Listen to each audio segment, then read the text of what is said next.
Okay. Thanks everyone for being here tonight. I know today has been a very exhausting day, so if anyone needs to take some space and just, be with yourself and with your thoughts, please feel free to do that at any one point. Not really expecting everybody to be on 100% because I'm not. So yeah, let's just get started. Calling this meeting to order at 7:03 p.m. Let's start with approval of the agenda. Any amendments? Could we strike SFS and could we also add transpo fund allocations this week? Should also be a consent item. Striking SFS, adding transportation fund. What's it called, Jonathan? Like, what's the name of it? The Community Service Transportation Fund. Okay. Thank you. Can you strike ARC allocations, please? Striking ARC. ASRF, TGMF, BAG, and ARC are all being struck. I don't know. Stricken. Stricken, period. And bag. Cool. Can we strike capital contingency, please? Striking capital contingency. I'm also going, after everyone's done with their amendments, I need to motion to make something an action item.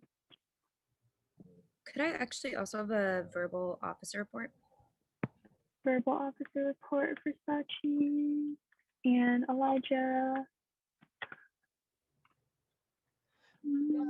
By my report, can you also put like /housing update? I also just want to make sure that the public knows that I am going to talk about housing.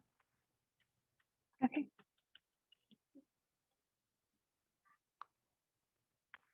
I have a question. We were able to receive additional funds for the possibility of a second round for the relief fund. So I wanted to discuss that. Do we all feel comfortable talking about that during my office report, or should we make that as a discussion item? It's really just a few questions and the options that I'm considering and proposing to you all. I think doing it during your office report might be okay. Okay, awesome. I'll do it then. Cool. Any other amendments? Okay. If not, Why? Oh, go ahead. Walker, how come you said Alfred in the chat? Oh, like, I don't know if you read the email, but like Alfred was asking about doing the presentation. So I was asking if we will have that or not. Oh, I haven't seen his email. Let me check. Alfred, could you just tell us what the email is supposed to be? Yeah, of course. I was saying that in the email, if council members wanted me to explain the endorsement process in a special presentation, I'm happy to also hop on and give that special presentation because I'm going to be giving a public comment that just outlines the process. But if you need any more details, I can give a special presentation for a quick few minutes if needed. Okay. I feel like you were pretty detailed in your email, personally. If you want, Alfred, you could also just do it during public comment. Wouldn't stop you doing that. Yeah. Cool, great. And then I'm gonna motion to make the USA Election Code Amendment an action item. I attached the wording of the amendment on Friday night, but just wasn't able to make it an action item on time. So if folks could moving to make the USA Election Code item an action item. I second. Emily motions, Justin seconds, all in favor?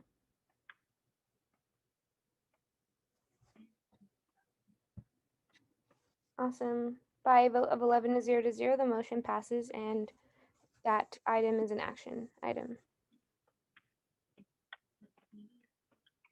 Okay, anybody else have any amendments? If not, can I get a motion? I move to approve the agenda for 4/20/21. I second. Cool. Jonathan motions. Sachi seconds. All in favor? Raise your hand.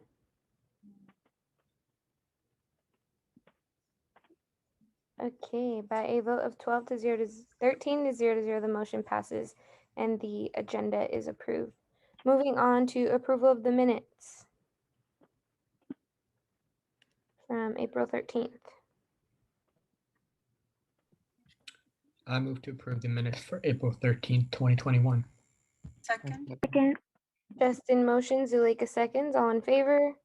Raise your hand.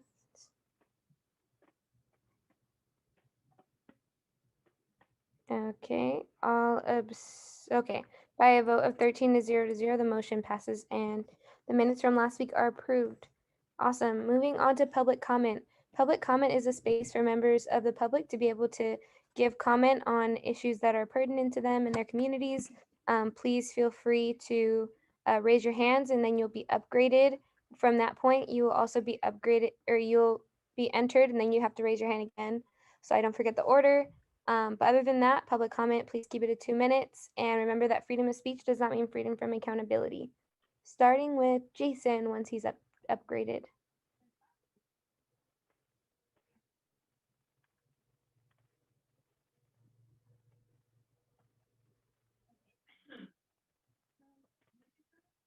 Can I start? Yeah, go ahead. Thank you. Hi, everyone. My name is Jason Boo. My pronouns are he, they. I'm a fourth year Global Studies, Asian American Studies double major, and I'm also the president of the Vietnamese Student Union at UCLA. I'm here today to voice strong support for the resolution in support of the Vision Act, also known as AB 937.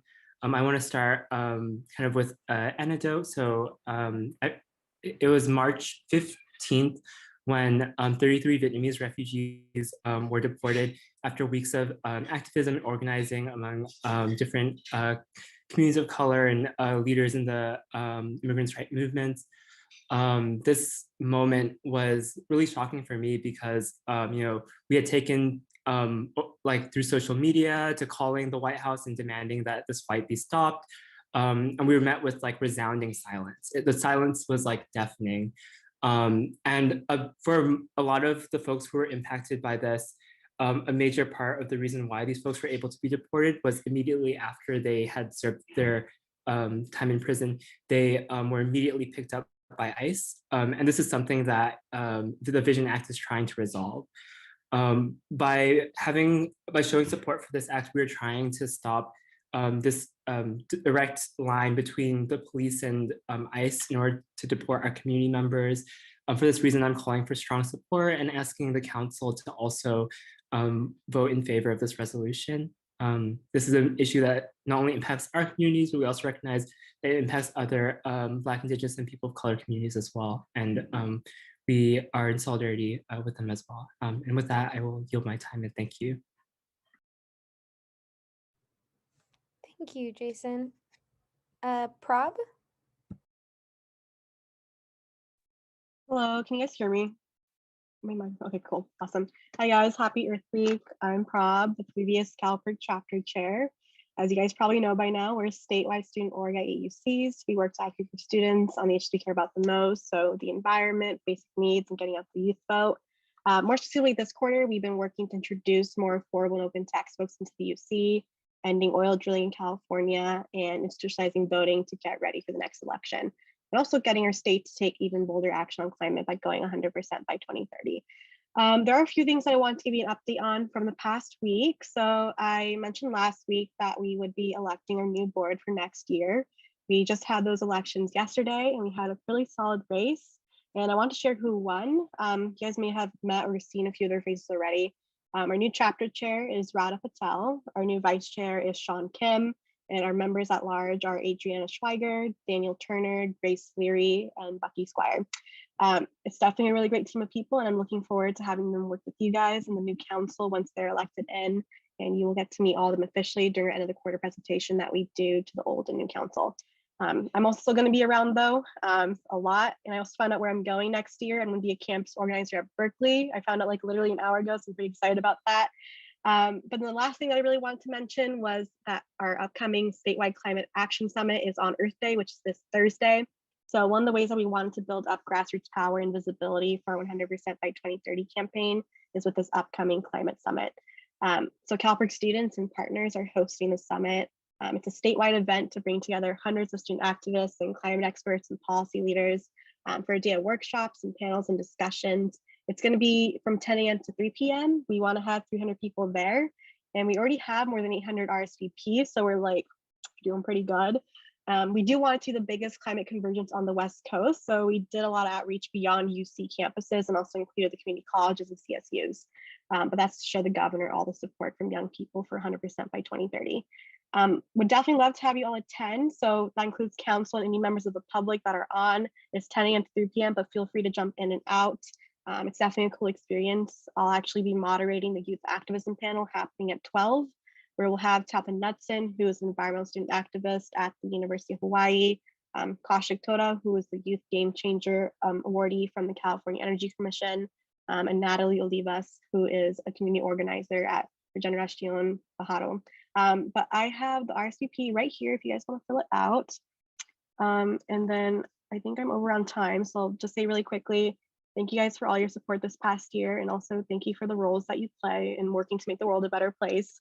I think especially in light of today, it's pretty obvious that it's not easy, but it's never been. So just remember that we have to challenge the way the world is to actually get that better world. But yeah, I will see you guys soon. Thank you, Prob. And congrats on your new position. That's really awesome. Okay, Sarah Munoz. Hi everyone, I'm Sarah Munoz. I use she, her pronouns. I am a second year linguistics and philosophy major here at UCLA. And just want to talk about climate change. As we all know, climate change has been a major area of concern for many years. I was personally first exposed to it in middle school when I served in the environmental committee in my district's Model United Nations. And even from the age of 12, I have known that the world is on a clock. And every year that passes is just a reminder that we have not done enough to save it. We all know that this is not a small problem and that it will not go away on its own. So we as a community need to put our heads together and do something right now before it is too late. Since California is the largest economy of any state in the US and the 5th largest in the world, by switching to clean energy, it could create a real difference that can inspire countless others to do their part to combat climate change. Their efforts would contribute to the preservation of vital habitats and resources, and their small investment could result in the savings of innumerable lives. So this is why I came here to support USAC's resolution and why I believe y'all should too. Thank you. Thank you. Anusha? Hi, everyone. Thank you so much. My name is Anusha, and I go by she, her pronouns. And I'm a first-year dance major volunteering with CalPERC's 100% Clean Energy by 2030 campaign. And I'm also here speaking on behalf of the resolution to show support to get California to speed up their commitment to 100% clean energy by 2030. I'm speaking really quickly on behalf of my experience as a Northern California located in the Bay Area. The effects of climate change are especially prominent, and one example being the wildfires, which directly threaten our community and the environment and the lives of others.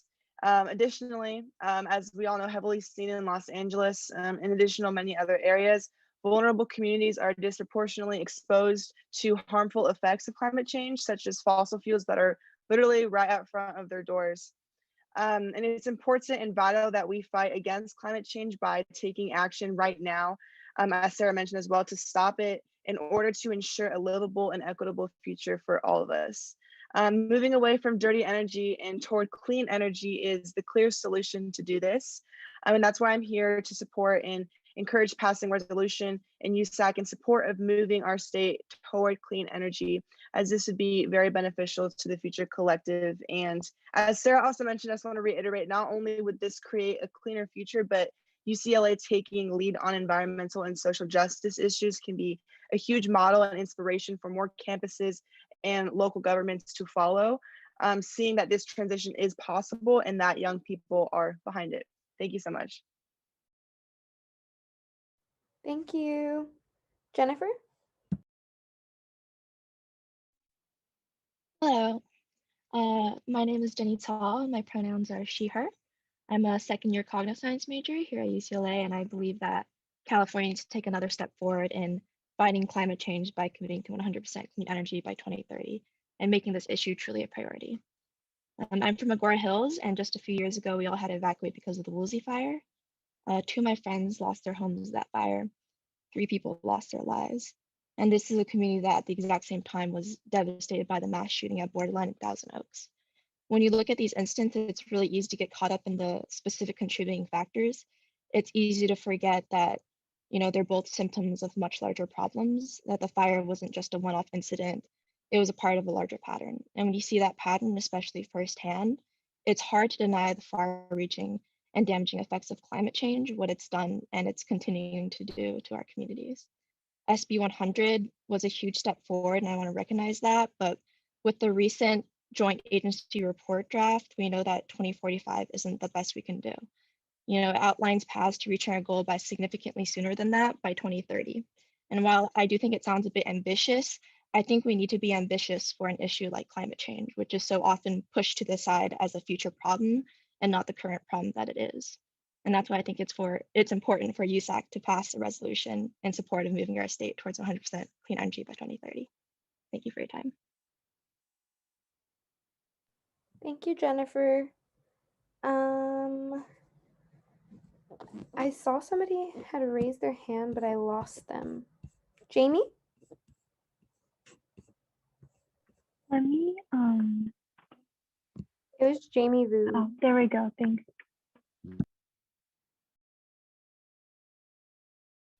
Sorry. Hi, my name is Jamie Vu. My pronouns are she, her, hers, and I am a second year psychobiology major. I am the current political advocacy coordinator of the Vietnamese Student Union, and today I'm here to express my support for the resolution of AB 937. So I wanted to start off with stating that despite President Biden's 100-day deportation moratorium, 33 Vietnamese refugees have been scheduled to be deported by the US Immigration and Customs Enforcement. And for this reason, I believe it's important to recognize that our justice system does not work for the rights of undocumented individuals, refugees, nor immigrants.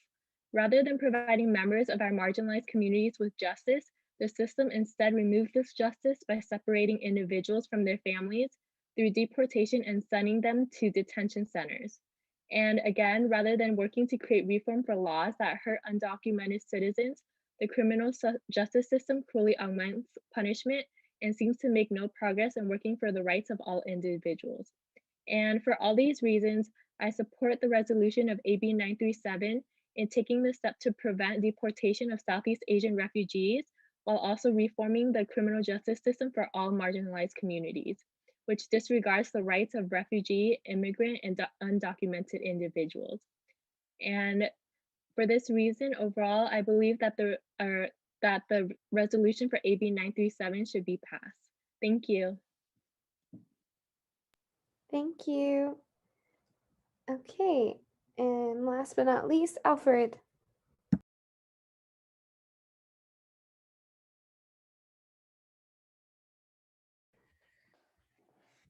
Okay, perfect. Hi, council members. Just a public comment about the endorsement guidelines for USAC and for USAC offices. So I sent an email to all council members yesterday about the endorsement process for USAC and for USAC offices. And these instructions can be found on our website at www.uclaelectionsboard.org or in the email. But essentially, the process for USAC to endorse this year is that USAC simply needs to put an action item, and you just need to vote, and a simple majority is needed for USAC to officially endorse a ballot proposition. And this year, we have allowed USAC to endorse both ballot propositions, both constitutional amendments and referendum. So, but then USAC is not allowed to endorse candidates. So I would highly encourage USAC to hold a vote on its endorsements the next week, because the next week is honestly the latest time that could be possible. given that if you extend it a week afterwards, it's going to be in voting week and it might be a little bit too late. So I would recommend USAC to hold a vote the next week for their endorsements. And as for separate USAC offices can also endorse both constitutional amendments and referenda. And the way that they do it is just completing the endorsement process that's also outlined on our website. If you have any questions about the endorsement process, you can message me, email me, or do anything, and I'll be happy to provide further clarification on the endorsements process. But thank you all for listening. Thank you, Alfred. Okay. Would anyone else like to give public comment? If not, we are concluding public comment at 7:23 p.m. Awesome. Moving on to our funding bodies. Let's start with contingency. Everyone. So this week we had the total amount requested of $7,710.52. And the total amount recommended is $6,893.14 to 16 non-USAC entities.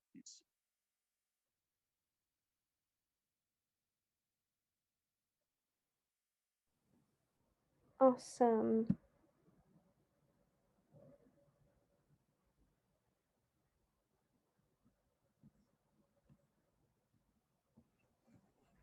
I move to approve an allocation of $6,893.14 to how many non-USAC entities?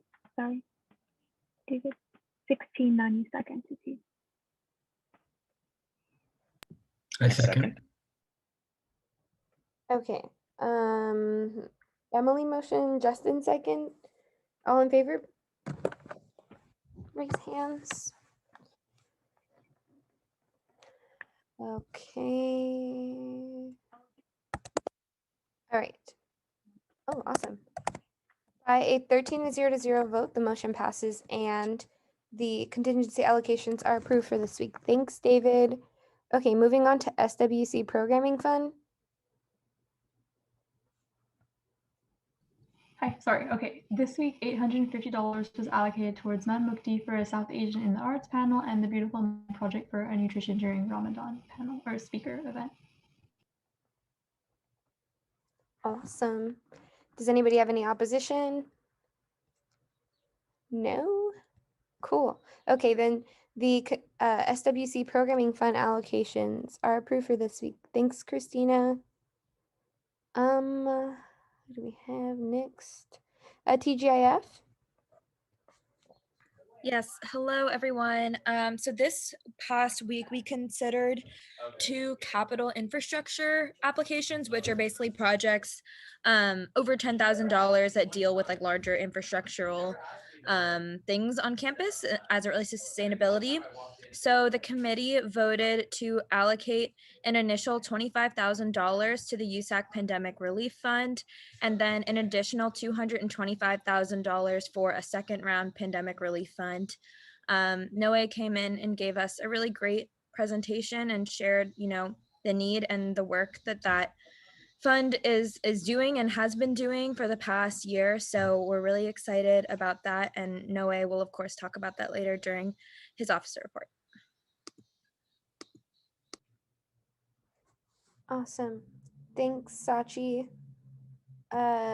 Next we have Community Service Transportation Fund. Hello all. I'm here with the first ever CSTF allocations. Woo! Heck yeah. So this is a new fund that I started last year, and it's been in the works for the remainder of this year. By the nature of it being transportation, we knew that we weren't going to have many applications this cycle, but we wanted to do a trial run and kind of get things going and be able to get ready for the next cycle when people are starting to use vans again. But we do have 4 applications and 4 allocations for a total of $3,792.58 to 3 non-CSC groups and 1 CSC group. Awesome. Does anybody have any opposition to these allocations? I'll drop these in the chat. Cool. If not, then seeing as there's an opposition, then the Community Service Transportation Fund allocations are approved for the first time ever. Yay. Woo, thank you. Cool. Okay. Moving on to special presentation. So we have our USAC Seat at the Table initiative, and I believe we have CalFresh here today to talk to us. So I'm just gonna promote the folks that are here. Or folk. Okay. The floor is yours, Jaylene. Hi, I'm going to be showing a presentation if that's okay. Yeah. You should be able to share screen. Sounds great.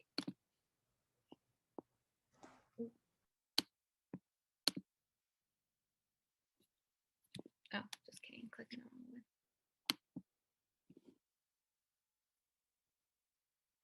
What is it?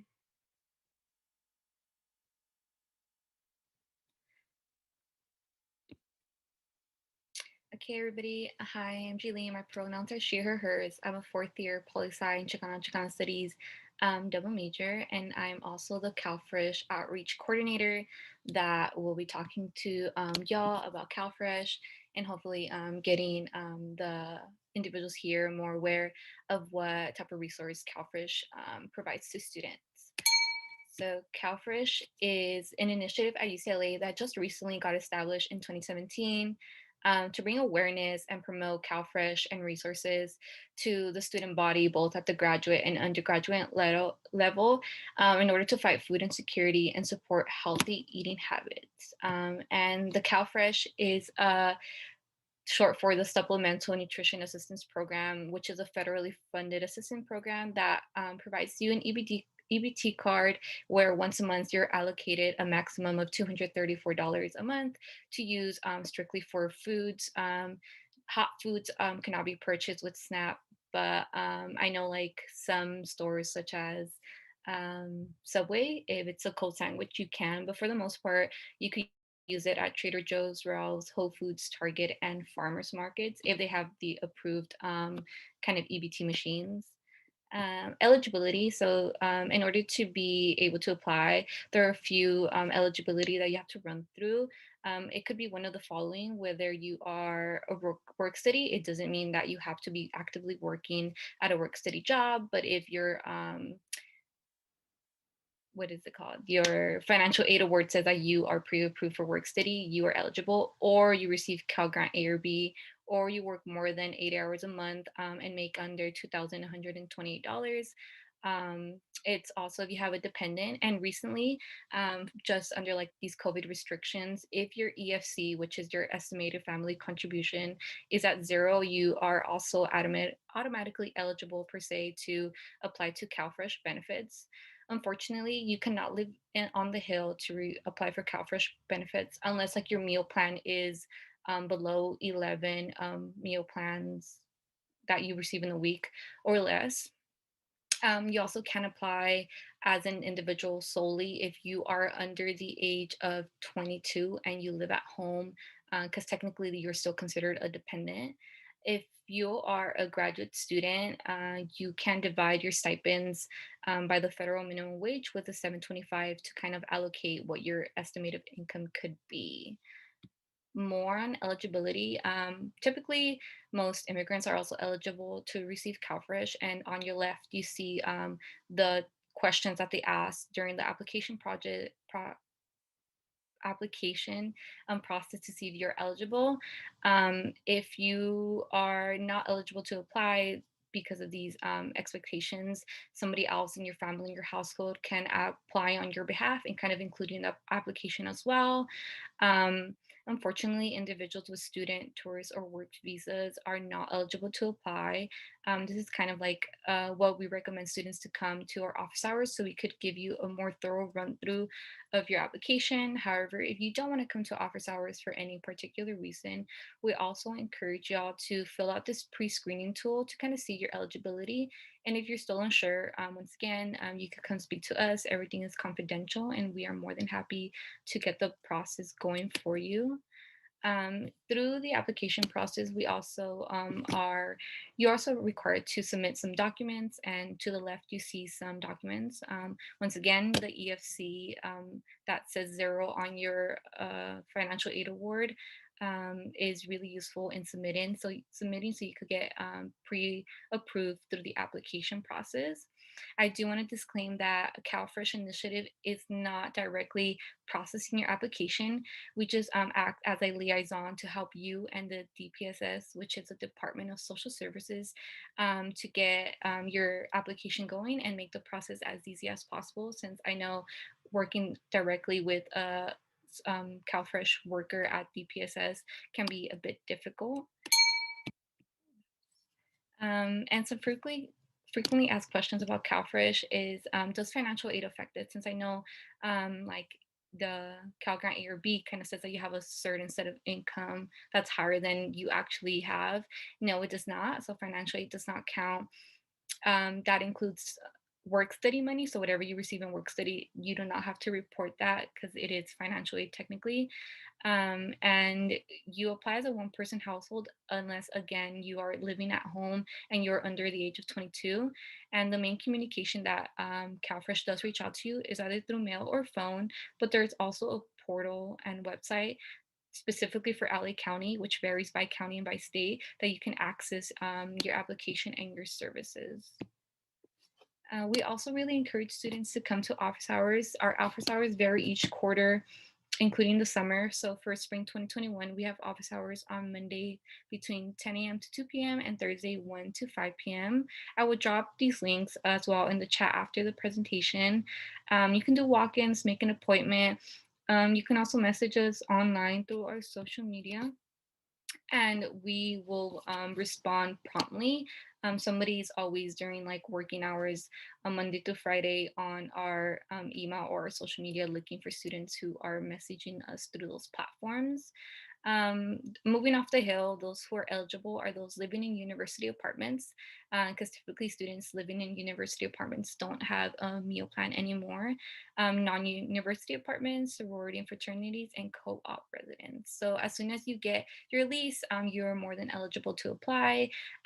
Considering applying within like 2 to 3 weeks prior to your move-in date, to you can actually receive your benefits as soon as you're there. Another thing to know about CalFresh is every 6 months, you have to go through another recertification process. The first 6 months is considered a STAR 7. And after you hit the 1-year mark, it's a certification process. We can also help you and assist you through filling out these documentations to ensure that your benefits are not canceled once you hit these marks. You will receive these certification documents through the mail or through the DPSS website if you choose to be electronic rather than receiving through paper. If we are unable to assist you in the way that we are capable through like the federal restrictions, we will more than likely navigate you through these other CPO resources that are available to students and contact you directly to our managers and our head coordinators so they can help you in a more specific manner. And then lastly, go ahead and contact us if you have any questions. You can also reach out to us on Instagram and Facebook. And once again, I will be dropping all this contact information online on the chat. Thank you for your time. Thank you so much, Jaylene. That was really awesome. There was a question in the chat that asked about potentially sending the link for the presentation so we could link it in the agenda. This was like extremely informative and really helpful. And I know lots of students have been really interested in how they can get access to CalFresh, especially in the pandemic. So this is really awesome. Does anybody have any questions for Jaylene and the CalFresh initiative?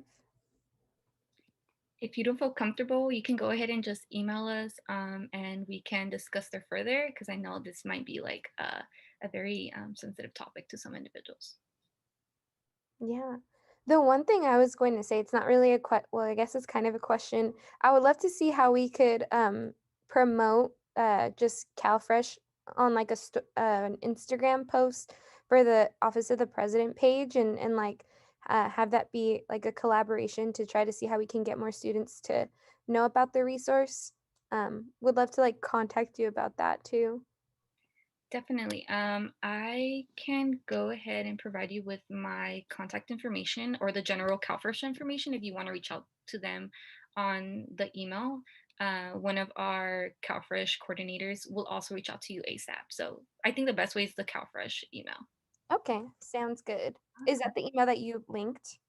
Yes, on one of the chat, it's email uclacalfresh@gmail.com. Okay, cool. And as for the presentation, who should I provide that information to give access to y'all? It should be this email. It's our IVP, but I'll link it in the chat. Awesome. Thank you so much. Okay. Awesome. Thank you, Jaylene. Feel free to stick around, council, or you can go too, but yeah, you're welcome to stay. Awesome. Okay. Moving on to our officer reports. I actually need to pull up my notes. So Emily, if you don't mind, could you go before me? Yeah. Hi everyone. Hope you're all having a great week 4. So my Put Workers First Committee is going to be having a town hall in collaboration with Ideas on Friday at 3:30 p.m. And my Transformative Justice Now committee is also going to be helping out with that event, which is super exciting. Speaking of Transformative Justice Now, they had an event last week to talk about like kind of the tenets of Transformative Justice, a little one-on-one event. I thought it was really cool. Additionally, we are in the final steps of turning out the requisitions for the rent relief awards. I've had a staffer kind of go through something with her family, so there's a little bit of a delay with a batch of the requisitions, but I believe we're going to be completely finished turning them in this week. And we sent out a transparency email to all of the awardees in terms of when they should expect to receive the check due to SGA's capacity. For RAP, I believe that they have gathered questions to ask admin figures such as ABC DeLuca and Dean Galvan, and they're going to basically facilitate a little bit of a Q&A with them and relay some of the questions. Thank you for all the students and student organizations who submitted questions. And then finally, my Campus Safety Alliance met today. It was originally supposed to be a Title IX meeting, but there was a last-minute emergency, and the Title IX office ended up not being able to make it, but we collected questions through a form, and we're going to be relaying them to the Title IX office and publishing their answers on our Instagram. So what we ended up doing was instead asking ABC DeLuca a couple of questions about campus reopening to like the orange tier, and also the UC data breach. I know I received a notification today that my social security number is on the dark web. I know a couple of other folks have also received that notification. So ABC DeLuca recommended some steps for students to take when they receive this kind of thing. And so we're going to be compiling our minutes and notes about the specific topic into 2 different graphics that we're going to be releasing on that page. Parker, do you have a question?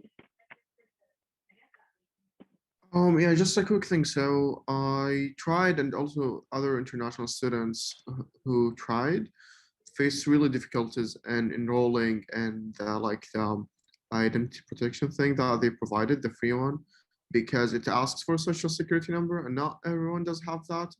And it's been hard, for people who are outside of the US to call the number and get information. Right. So yeah. Okay, thanks for bringing that up, Parker. I will let my CSA team to possibly to maybe reach out and ask about that issue and how folks can resolve it. But yes, I think that is about it. And then I don't know if y'all's office has received the leadership lobby Slack, but a couple of my interns have been working on this project and they're really excited about it, giving student leaders a space to kind of commiserate with each other, share resources, tips and tricks, and things like that in a Slack channel. So yeah, thank you. That's awesome. Awesome. Thanks, Emily. Cool. So, just wanted to highlight a few things really quickly. We met with the student advocate board, sorry, last week and are getting them onboarded. I'll let Breeze kind of talk a little bit more about that. I wanted to flag for everyone that as part of my role within the the campus renaming committee, we've talked about bringing in or having a separate meeting with student leaders to be able to talk about shaping the policy that's going to come out in regards to that. So they've called on USAC, but I also advocated, of course, to include the MOs and other organizations like the Transfer Leadership Coalition, Disabled Student Union, and other folks who have been traditionally left out of that space. So they've proposed that we have our own separate event, and the logistics of that event will be coming out pretty soon, but I wanted you all to keep that on your radar so that we could all be part of these conversations. I actually misspoke. The MOs are going to have their separate meeting, but we are going to have a joint meeting with other relevant student leaders. So if you all have any student groups that you all feel should be present in that room, please let me know so that we can make sure to send out the invitation to them, or they could make sure because I'm not sending out the invitation. But yeah, okay. And then I also wanted to note too that we had our public health compliance meeting and we're just talking about the move to the orange tier and what it possibly means for UCLA. As you all know, moved we haven't really opened up too many operations just because of the logistics of it and what it could possibly mean for the campus, noting that we are not necessarily ready to move from 0 to 100. So we're very aware of that. I wanted to note too, though, one of the updates I wanted to bring up was within my meeting with Vice Chancellor Gordon. We talked about the SOUs and my recommendations for going forward next year, which include continuing the conversations that we've had since we are resolving the more financial portions of the conversations, but not necessarily the culture and the harms that have been enacted in those spaces. So continuing those conversations with the mother organizations. And we also talked about commencement as well and the possibility of expanding commencement beyond just the graduates only celebrations that they have planned. And then the last thing, which I would say is one of the most important things that we talked about, was the housing situation that has been occurring. And Vice Chancellor Gordon, we talked about how senior leadership as well as the chancellor and EVCP Carter are very aware of what is like transpired. They also regret the way that the messages were delivered, and they also regret that the decision occurred in that way, and that they're actively working on the issue to see how much access can be provided to all of the students and the transfers. I've made it very clear that no matter what decision is made, the points still stand that transfers felt as though their voices weren't taken into consideration, and that there has to be some form of public accountability for that. We'll see if that happens, but that was something that Zuleika and I have been talking about. We're not really sure, or I'm kind of deferring to Zuleika on what it means for our letter, because of the fact that this is going to be something that may either go back to committee or will be made, or a decision will be made separately. We're not sure of what it looks like, of what the process will look like, but we want you all to know, and we also want the transfers on the call and just everywhere to know that there is solutions are being thought through. And the details of that we are not too sure about yet. So yeah, wanted to pose that. And I think I'll defer to Zuleika if we are still going to send the letter. Zuleika and I talked about this yesterday, and we think we still should, but we think that we should change the frame of it or the scope of it to not necessarily be about. Yeah, I don't know. I don't know how to explain this, so I'll defer to Zuleika. Yeah, I think from like our conversation yesterday, Naomi, I think it's important that we still reiterate that the demands that were listed in the letter. So I think emphasizing that, right? And then also emphasizing that the university needs to take measures to avoid situations like this. And those measures can be reaching out to the transfer community, having transfer voices in these decision-making spaces so that all voices are heard before a decision is made. So I think just reiterating those points on the letter and sending that to senior leadership just to show solidarity with transfers and to show that we should not be overlooked, that we should be listened to. Yeah, so we can make the edits necessary to the letter and for sure still send it out. But I also just want to shout out a lot of the advocacy that took place beyond or within the transfer community and just like students who were allied with the cause. The number of petitions and all of the advocacy that was going on Twitter really helped. And I think that it really made the chancellor and senior leadership know that they messed up and that this was something that should not occur again. So yeah, that's all I have for now. If anybody has any questions about that, please feel free to ask me. But yeah, Aiden?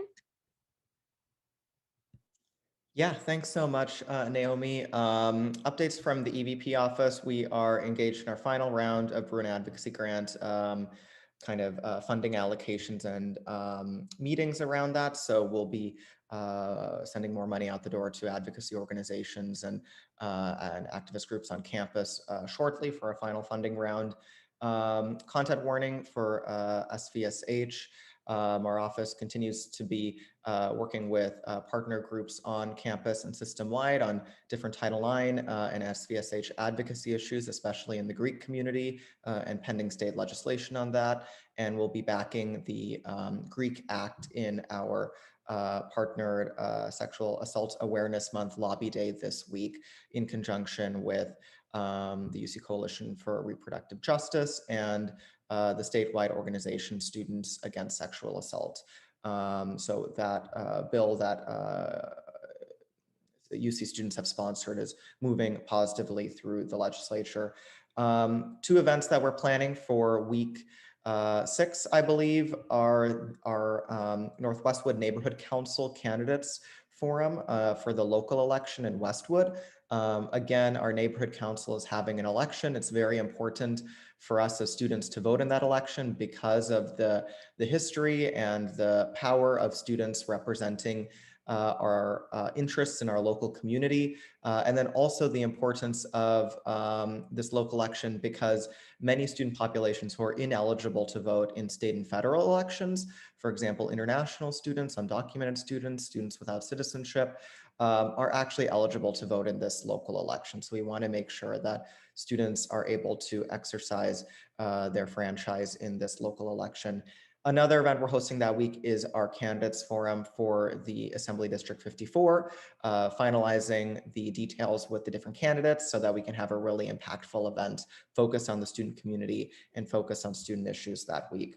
Also doing final preparation for kind of 2 major system-wide meetings among EVPs, our meeting with President Drake, which we have once a quarter, which will be happening next week. And then our student region selection process, which will also be happening next week. We'll be finalizing our recommendations for next year's student regions to the Board of Regents to decide who will be next year's student regions. And then finally, tomorrow I'll be participating in 2 panels.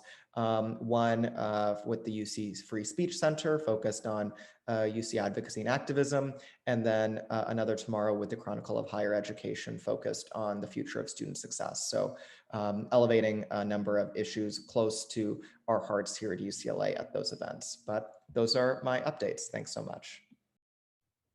Thank you. Breeze or AAC? Yes, so look, I'm progressively losing my voice a bit more, so I'll try to go as what I can say. We finished our books for Bruins work already, and I mean, we closed the application. What I did, I guess I put it in the group me, but I would really appreciate it if like people can send other officers from within their offices, like directors to assist with the project. Um, I would really appreciate it just because like we did have students within my office apply this time around, and I just didn't really want to bar anyone from my office as I had previously, like given like that 90% of my office is low income. So if people could please like ask their group chats, I would really appreciate it so that we can avoid that backlash that I received last time. Um, Next up, I guess I'll talk about the student advocate board. We onboarded them currently. Um, Myself and my student advocate chair, we're working on creating a guide so that the transition is easier for students, and hopefully reaching out to Dean Rush so that we can see how the student advocate board can sit within the dean of students. Um, and we will be hosting a decolonization of the mind event on Thursday, April 29th at 5:30 p.m. It's our last event of the year. Um, and yeah, we had a workshop for the Mecha Youth Conference this past weekend, and we will be having another workshop week 5. Thank you guys. Thank you, Breeze. Moving on to our Gen Rep 3, Spoken. Hello, I hope everyone's well. Just a few quick updates. We've finished our 2 campaigns that we'll be releasing this Friday, the Headspace campaign, where we're highlighting some of the things that Headspace is offering, the need for students to really check it out, and to the But I Thought campaign, highlighting some misconceptions with the athletic community. That's all. Awesome. Thank you, Elijah. Moving on to CSC. Hey, hi, hello. What's new in CSC land? It is Volunteer Appreciation Week this week. So actually just finishing up right now, Project Literacy and All Brains have been running a workshop on I've been running a workshop, and we have a few more coming up this week. So tomorrow, Active Minds will be giving a workshop on how mental health has been impacted by the pandemic and some tools and tricks to improve mental health. And then Friday, I guess it's me. I will be doing an Instagram live takeover of the Volunteer Center and our Instagrams, along with Vusi Azania from the CPO, talking about service and service on campus and our experiences in that. So I'll drop the Notion link for registration down below. Everything else can also be found on our socials or the Volunteer Center. But hope to see you at some of our remaining events this week. Awesome. Thanks, Jonathan. Fac? Yes, hello everyone. I just wanted to kind of supplement what Naomi mentioned about reopening and specifically recreation and events. So I mentioned this in the past, but just wanted to give a little bit more information. Gave it at CSA today and realized it's important for the public to know. So just so that everyone is aware, there are some UCLA recreation facilities that are open right now. They all have to do, or they are all located outdoors. So currently indoor gyms, that process hasn't started yet. But the Drake Stadium and then the Marina Aquatic Center, which is off campus, but still UCLA, are open. And I believe maybe one other facility, but especially those two. If you would like to use these facilities, Oh, Sunset Rec, but that's been open, but that's one of them, sorry. If you would like to use these facilities, you have to go to the UCLA Recreation website and quote unquote purchase a return to rec pass. It's free for UCLA students. But you do have to fill out these waivers and answer information about like COVID safety. Once you do that, it will bring you to a website and you can kind of choose where you want to go, what you want to book, what time you want to go, and it has all the information there. UCLA Recreation also posted on their Instagram about it, so you can find more information there. And then when it comes to events on campus, student organizations can go and apply to have an in-person event, whether that be outdoors or in person. The process is first come, first serve, and we recommend that student groups apply at least 4 weeks prior to when they need to have the event. If the date of the event is like somewhat flexible, like it's a recurring thing or something, maybe note that, but really 4 weeks. So, given how late it is in the quarter already, that pretty much means you'd have to start now. There's this whole long process. You have to get it approved by events, ASUCLA Recreation, depending on the space. You have to get it approved by environmental health and safety. But ultimately, the most important thing for students to know is that you should go to your sole advisor. Your sole advisor will tell you everything. They know where to point you, and they will help you figure out anything that you need in regards to your event. Our office is going to be posting a summary graphic flyer thing with all of this information as soon as possible. And we're also going to be kind of adding some more information about, yes, you can have in-person events, but it's really important to still consider the inclusivity of people that can't be present in person for a variety of different reasons. But yeah, that's everything that has to do with that. I'll skip over other stuff for time, but I wanted to really echo Aiden's mention of Northwestwood Neighborhood Council elections. Any UCLA student or stakeholder can apply. You do not have to be here. You literally can apply from anywhere. It's all vote by mail. The deadline to register is May 4th. It is essential that students vote in this election. There are certain seats that students are running for against, people from the Homeowners Association, people that are really disruptive to the work of student activists in the neighborhood council. So please register. Our office is also working with Bruins Vote to get something out about that. And I'll forward you all some more information, but tell all your friends, offices, whatever, to register to vote. No, Bacher. It's literally anyone. There's no question about citizenship or residency. It's literally just that you're a UCLA student because that qualifies you as a stakeholder interest in the neighborhood. Awesome. Thanks so much, Sachi. Next up is FSC. Millie, go ahead. Thank you, Emily. Hello, everyone. So we have finally finished reading all of the applications for the relief fund. To provide a clarification on the delay, it was because we had our readings due week 2, the Friday of week 2, but just due to some readers who could no longer complete them on time, we had to find new readers, and we wanted to give them sufficient time because it does take a while to read even just one batch of applications. And so that is why that delay occurred. But we finally read all of them and scored them. So we were awarded enough funding to award 1,253 students. We were able to receive additional funding by then from TGIF. So we selected officially 1,304 students. 855 were from our first round of this selection and 449 were from our second round. So the first round indicated that the student received high need, 3 high need check marks from 3 independent readers, and the second round recipients received 2. So that's how we came up with that, and we were able to fully cover these 1,304 students. Going on to additional funding, as Sachi mentioned in TGIF, we were awarded $25,000 initially as an initial allocation. We're also awarded another $225,000 for a second round of the relief fund. Could I share my screen? I have some kind of concerns and questions about this relief fund on the second round of opening it. So we do have the capability to host another relief fund and open it up for an application.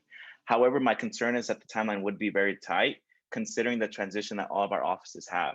So if we were in another quarter, it would be a lot easier to complete this second round of relief fund. But again, just due to that, we'll be switching offices during week 7, that's where it becomes a little bit more difficult. And so I have kind of 2 timelines proposed or other options.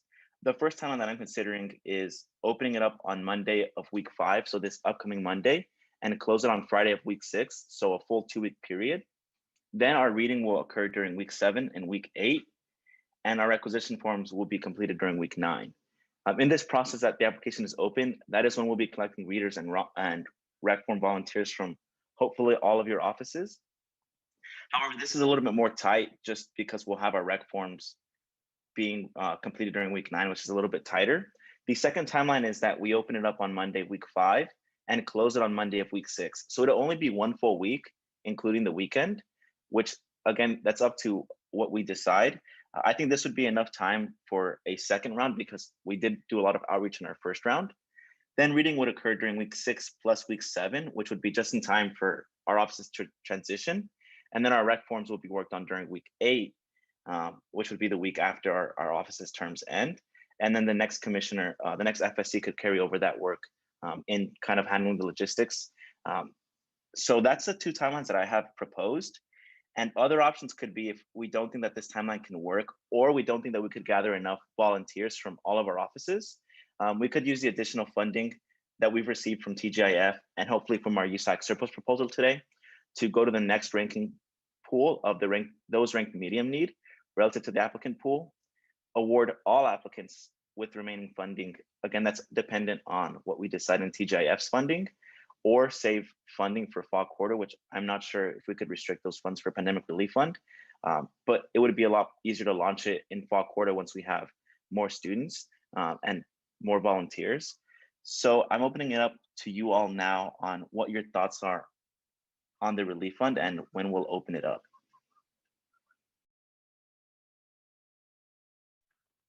All right. Folks with thoughts, please use the raise hand function and I'll call on you. I did want to say my opinion as someone who's also running a relief grant. Ron told me that it is going to take 5 to 6, and I want to say like 5 to 7 weeks after the requisitions are received for the checks to be mailed out. And so my worry with doing the second round of funding and finishing requisitions by week 8 or week 9 means that like folks might be in different places. You know, they might have moved somewhere else to like work for the summer, moved home. So yeah, that's my personal concern with doing the second round. I think I'm more in favor of selecting more applicants from the first round who you've already read and giving them the money, but open to other thoughts. Justin and Masachi. Sachi raised her hand first. Oh, my bad. Sachi's and Justin. Yeah, I think that is a really good point, Emily. Like, I know that we've had a similar issue just in terms of TGIF, and SGA is just super overloaded. I guess I know that Noe, like you shared to TGIF, just the fact that you've been getting a lot of emails and like questions from students who are like that missed the first round and who are seeing if they can apply. So are you able to provide like that same information about like how many people you think would apply for the second round, or maybe like based on what happened last year, how many people you think would apply if there was a second round? So Justin, I don't mean to cut you off or go before you, but just to address Emily, your first point, I am planning on a meeting with SGA, so I've already emailed them, and we're going to be setting up a meeting for this week to see if it even is possible. I am going into this with the understanding that the awards might be delayed into the summer, but I also think it's entirely dependent on how SGA can manage these rec forms. So I want to speak with them too about the possibility of it. I just want to make sure I'm touching points with USAC and SGA before launching the application anytime. For the number of applications we received the second round, based off last year's trends, we probably would not receive the same amount. So I think a lot of the students who would have applied to the relief fund have already applied, which is why we had so many applications. I'm estimating we wouldn't receive more than 600 applications, which would lead to 1,000 total applications to kind of be considered if we were going to be rereading the ones that have already been scored. So that's my estimate, would be no more than 1,000 total, because we throw in the previous applicants who were not selected into this mix. Thanks, Ellie. Um, Uh, Yeah, Justin I was just Christina. gonna. Mine wasn't a question. I was just gonna voice, to the best of your capacity and what SGA is uh, kind of able to do. I would also kind of affirm Emily's point as far as like, moving up the timeline as much as possible, given that um, I don't know, it definitely would really, not be if especially if Rex already will take, that 5 to 7 week time. Avoiding kind of pushing them into June and July, to the best of your ability. So I'd say maybe talking through that with SGA, thinking about what the and then maybe we as council can kind of do more. I can do more in my office to push people to help with Rex and such like that. But I don't know. Yeah, I'm a bit in favor as far as cutting down that timeline in whatever way possible. Um, yeah. Thanks, Justin. Christina? I have a question and a comment, but my question is, if you had a second round, it sounded like you wouldn't let applicants reapply. Is that what you were thinking? Yeah, we would not. So how we did it last year and how we plan to do it this year is use the same exact application and just reopen it up again, which would not allow anyone who's applied again um, apply. And I guess they could apply, but we are going to be checking to make sure we don't have any kind of double applicants. Plus, SG also monitors who's applied again, so they'll be able to see if they've received the check before. So we'd use the same application process. We would just delete all the recipients who were selected, and then the ones who were not selected, we would put them back into the readings to read along with the new applicants as well. How many would that be? So we've selected 1304 out of 1741. So we'd have about 440 applicants who were not selected that would be reread again. Oh, okay. Thank you. And then it's granted funding. So we'd only be considering the ones who were not granted funding. So again, like a 440 students is who we'd reconsider. And we would have to reread their application to consider their standing relative to the new applicant pool. Because we can't really use this previous readings into consideration. Oh, okay. So then the extra time would be collecting new applications and then rereading the old ones. Exactly. So I'm assuming if we get 600 new applicants and include those previous 440, or maybe we'll get 500 applicants, that'd be roughly 1,000 applications total that would have to be read. Okay, thank you. And then my comment was just, I think if you're scoring the applicants like relative to the applicant pool, then I would think that even people who are medium need relative to like a pool of people who have all applied for emergency relief funding should probably be funded, in my opinion.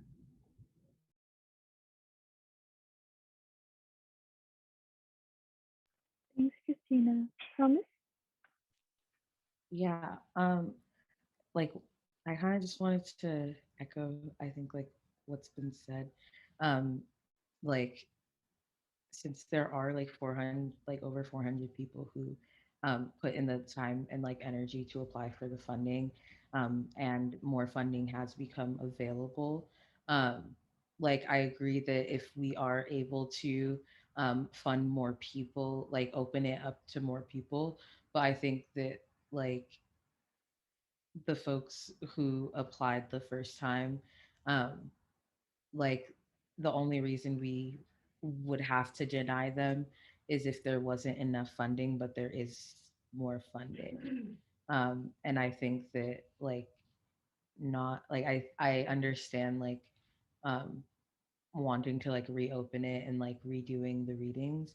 But some like Emily had said, it's going to take a really long time for like folks to even be able to get funds. And like work has already been done to read these applications and people are applying for emergency funds. Um, and we have the ability to provide those. Um, so I would I think I'm personally like in favor of like funding the people who are remaining, and um, like if whatever is left over, like if we can fund more people, then allowing like letting that be known and doing that on possibly like a rolling basis, because it of the length of time it's going to take to do like a whole other round. Yeah, and I think that's definitely an option that I have open as well. And my question for that to Sachi, as TGIF, I know the awarding was 225,000 for a second round. Would we have to reapply, or like would those guidelines, could they be changed and we receive a different allocation for this current funding? I don't know if Jessica, you have thoughts. I kind of inclined to say no, it's fine, but you would need to specify that you wouldn't be using the full funding allocation, because I think just calculating based on like 440 people, that's only like $110,000. So you would just need to specify so that the committee would open a smaller account and or would just know that there is more money to allocate to other projects. But Jessica, do you have any thoughts? No, I think what you proposed, Sachi, seems reasonable. Okay, okay, if we would be able to use it, then I think that awarding the current applicants is also an idea. So how should we decide on this? I'm not sure if we should take like an informal vote. I know the consideration was whether like reopening it up would be the most equitable decision to allow more students to apply. But again, I also think that those who did apply. And I think we did try to do as strong of a publicity push as we could. We sent it on a campus-wide email, Naomi's email. We did on many listservs and our social medias as well. So are we all okay with awarding the current applicants and not opening up for a second round? Or is there any opposition?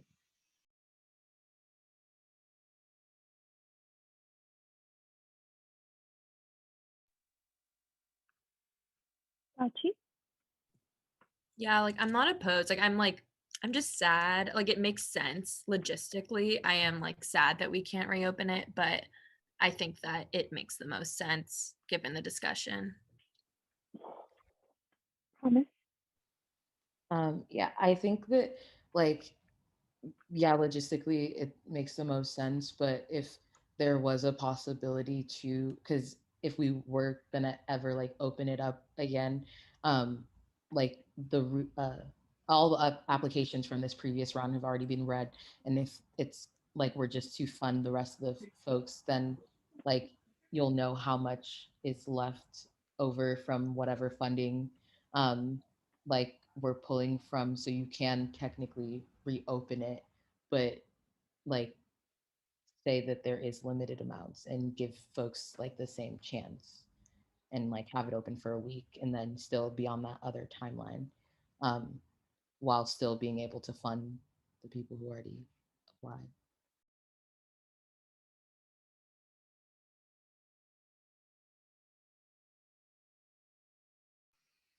Yeah, so I wasn't sure if there's any more comments.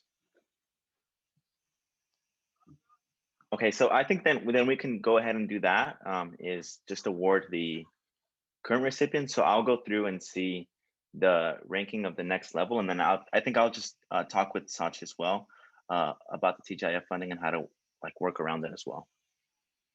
Thank you all. Good. Thanks so much, Noe, for all your hard work.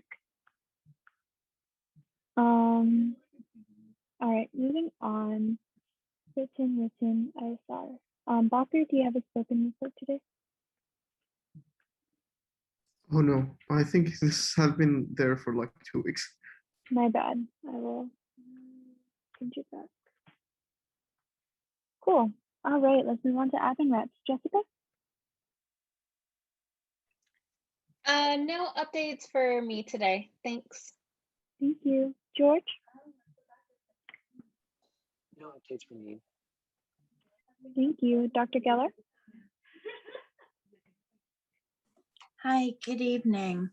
So the one thing I did want to mention is that administration, and specifically Yolanda Copeland Morgan, is looking for a member of council who is available pretty much immediately to serve on the Higher Ed Emergency Relief Fund Student Grant Committee. It's a committee that's going to be meeting weekly through mid-May, and then we'll meet once or twice during the summer and in the fall. They're asking that Naomi submit the name of whichever of you will be doing that. So any of you who are interested and would have some availability to be part of this committee, please let Naomi know so she can submit the name of a council member to participate in this particular committee, which we really want to have representation from undergraduate student leadership.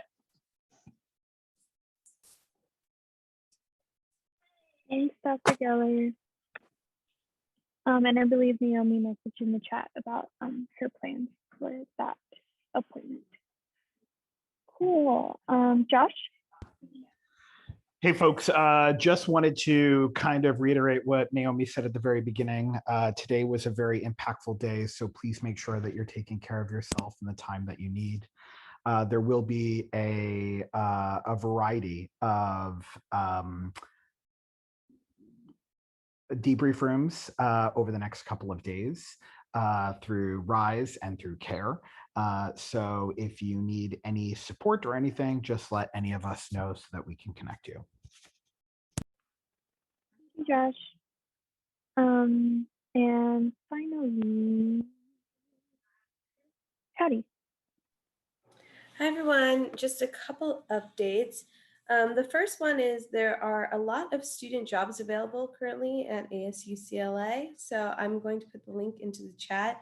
Definitely check it out. I believe there's about 17 different positions, and a lot of those positions are for multiple job openings. So if you have anyone looking for job opportunities on campus, definitely take a look at our site.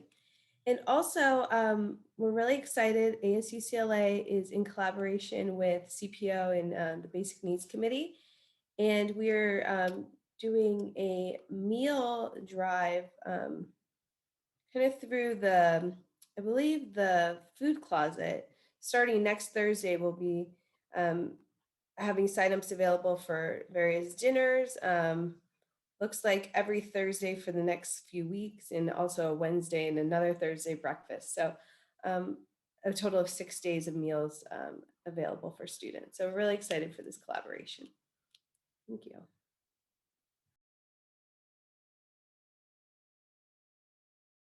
Sorry, I lost my Zoom window.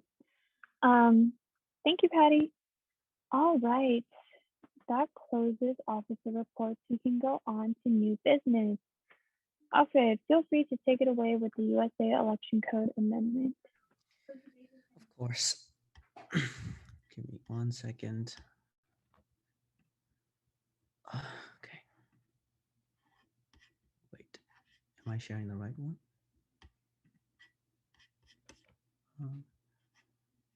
Where is my document? There it is. Can you see what's going on? Like, can you see the page? Okay, cool. Yeah, so hi everyone. I'm here today to propose an election code amendment just to do some restructuring of the elections board based on a lot of difficulties that we had this year with the workload of the especially at the top with the elections board chair and the vice chair. This year, and last year, if anything that I have learned is that the chair and the vice chair is massively overworked based on a lot of the responsibilities that they have. And initially what I intended was to create a transition director, and that transition director would help the next chair prepare transition documents and help them have the materials that's necessary for them to sorry, for them to have a successful election. However, you know, like after much thought, I feel like that's still not enough. And that's why I wanted to expand the role of the transition director into a chief of staff position that not only takes care of transition, but also acts as the chief of staff by ensuring accountability of the different committees, and also by ensuring that there is an assistant to the chair to make sure that the chair's action items and the chair's like many responsibilities get done on time. And for that one, I decided to create a chief of staff position that lasts not, and initially the transition director was supposed to start from the spring quarter and serve until the appointment of the new chair. This chief of staff position would start from the rest of the director positions, and it would basically go on just as an executive committee position as an entirely new position. And they would just help the chair manage the workload, and the vice chair manage their workload as well, and just really make sure that the workflow of the elections board is much more smoother and a lot less concentrated in the hands of the chair and the vice chair. So this is the language that I drafted. For the chief of staff, it has, you know, like it has recruitment responsibilities, it has committee management responsibilities, it has assistance responsibilities, and it has transition work responsibilities. I know that this seems a lot, but this is just like the nature of a chief of staff position. I just wanted to include all sorts of different things that they could help the chair by based on what has happened this year. And finally, I decided to also change the chief of staff eligibility to apply for an executive committee position from not being able to apply for a chair or a vice chair the next year, but to allow them to also apply for a director position. And the reason why I decided to change my mind after talking with my vice chair is we wanted, like, eBoard has a lot of institutional knowledge that's necessary for success. And because because the people who really know eBoard is very rare, we don't want that and we don't want to block the chief of staff from being able to apply for a director position when that knowledge could be easily used. So that's why we decided to allow the chief of staff to apply for a director position, but not for a chair or a vice chair position. And the last time, just like, you know, like wrapping up, the last time I was saying that the chief of staff the transition director would serve until the next executive committee is formed. But this is actually a little bit problematic after thinking about it, because the chair can be appointed in fall, the chair can be appointed a little bit later. So it's kind of awkward where the transition director keeps serving for the next year and kind of in limbo. So for that to solve that problem, I decided to have the chief of staff's term end at the end of the summer quarter, regardless of whether the chair is appointed or not. If the chair is appointed in summer quarter, then the chief of staff term ends there. But if the chair is not appointed in summer quarter, then the chief of staff position ends by the end of summer quarter, so that there is a hard deadline to when their term is going to end. And then if that's the case, then the chief of staff would have to turn in all transition documents to the university appointed official, which would be Chris. And the university appointed advisor would basically give these transition documents to the next chair. But yeah, like, this is the amendment that I think is very necessary for the elections board. Just based on my experiences this year, it's a lot of work.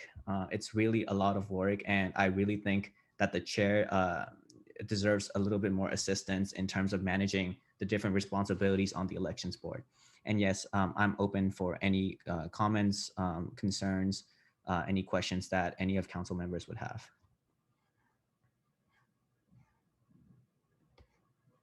Thanks, Alfred, for this presentation.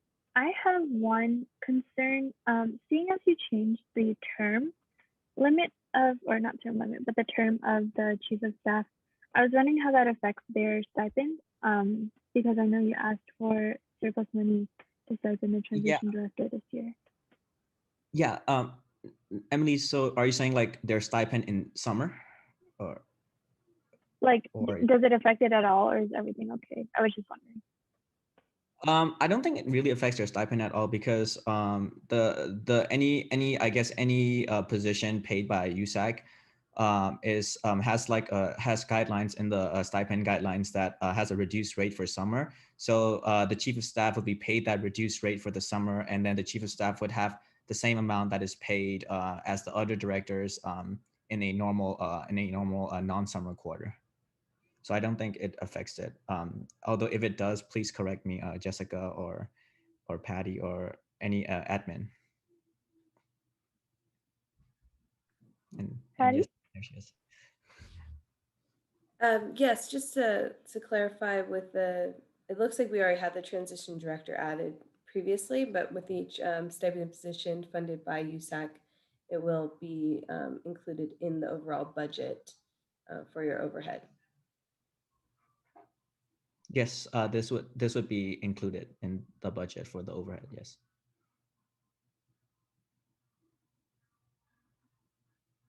Okay, cool. Thanks. Any other questions, comments, concerns?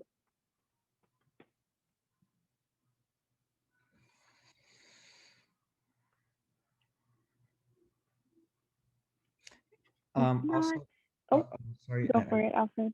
Yes. So Bakura asked in the chat why a director or why director and not like vice chair or chair, and the reason why is because we didn't because it doesn't we didn't think it would be very ethical for the chief of staff to just resign and just apply for a chair, and we want there to be a opportunity for new people to take the leadership position than the chief of staff. And the way that the compromise that we found for that is for the chief of staff to be able to apply for director positions, but not for the vice chair or the chair position, because in that case, it is very likely that the chief of staff is going to be the vice chair, just given their aid, just given their help of the chair do the recruitments. So we think that's not going to be a very fair process for recruitment in the selection of the vice chair. So we wanted there to be certain boundaries between the chair and the vice chair and the director positions. But at the same time, we didn't want to limit the chief of staff from being able to help out the elections board with their institutional knowledge as much as they can. Thank you. Justin says he trusts you to advocate for what e-board needs. Any other questions, comments, concerns? If not, can I get a motion?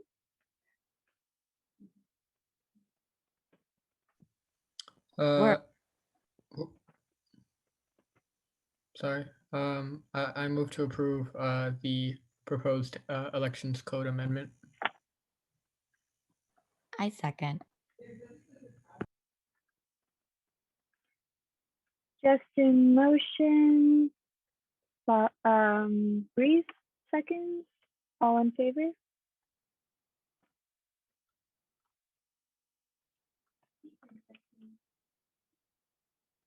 Okay.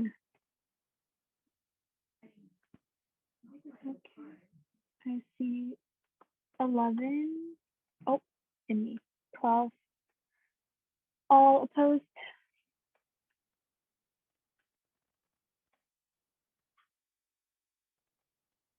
Also, Emily, I raised my hand.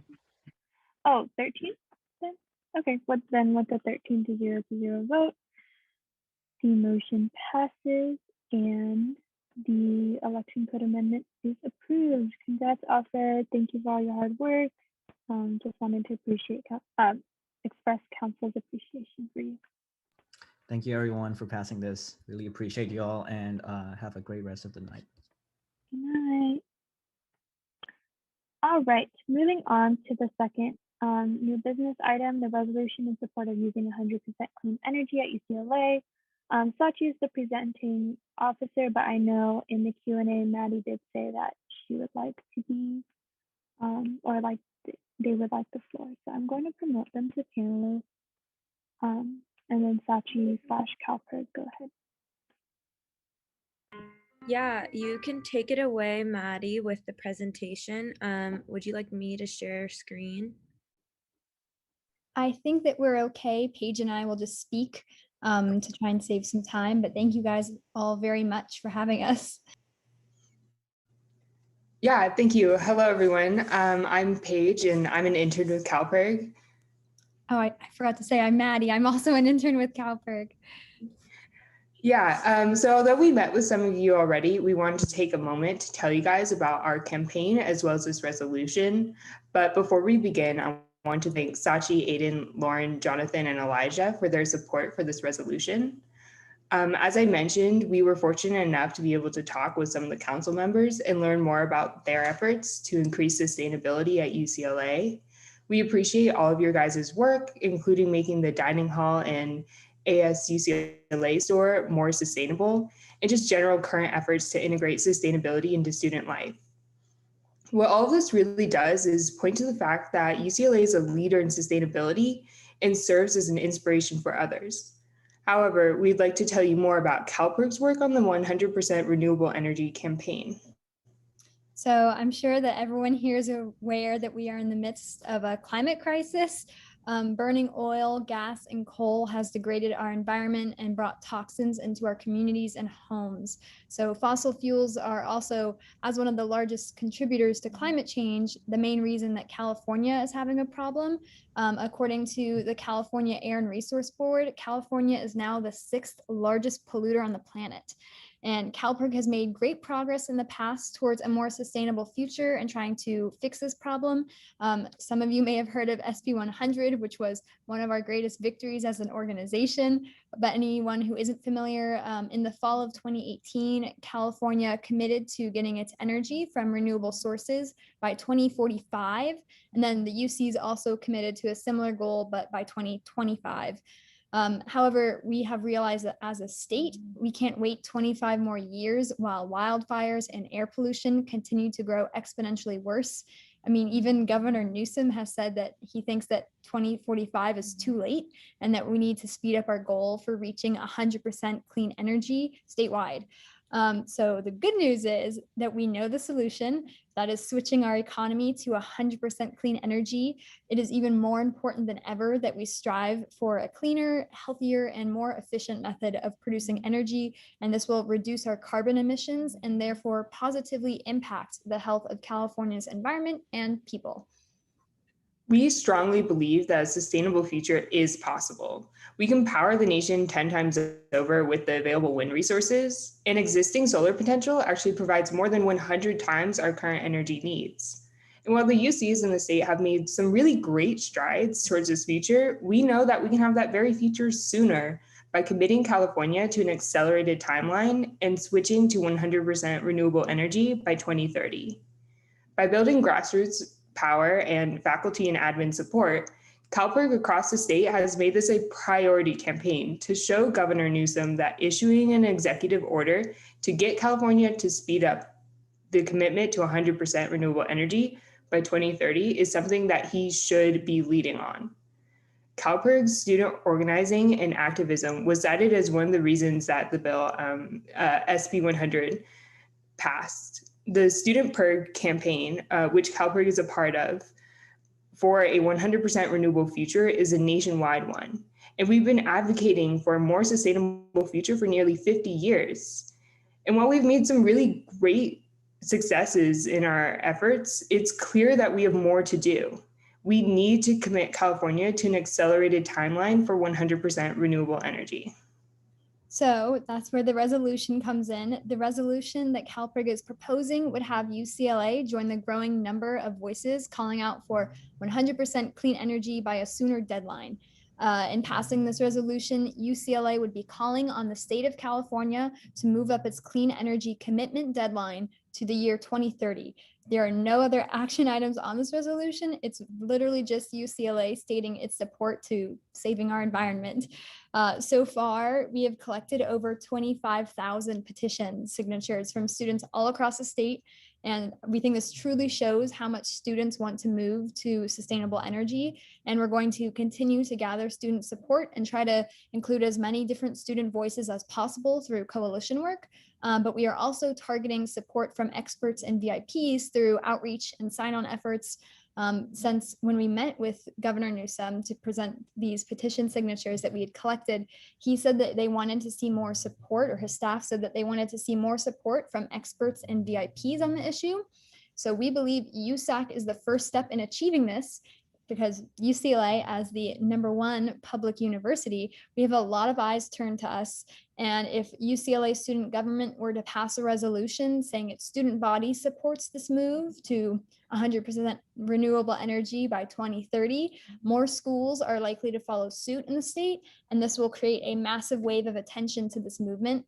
And furthermore, this resolution would be a formal representation of all the support UCLA students have for this cause as a whole. So we just once again want to thank you all for your time, and we hope that you will vote yes. And if anyone has any questions now, we would be happy to answer them. Thank you so much, Maddie and Paige. Any questions from council?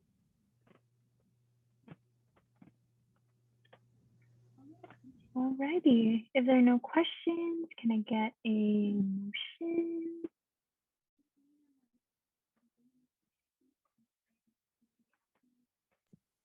Yeah.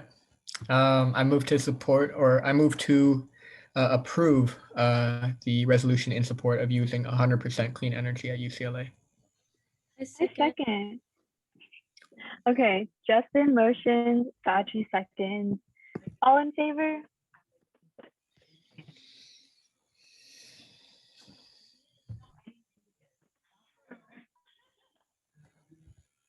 All right.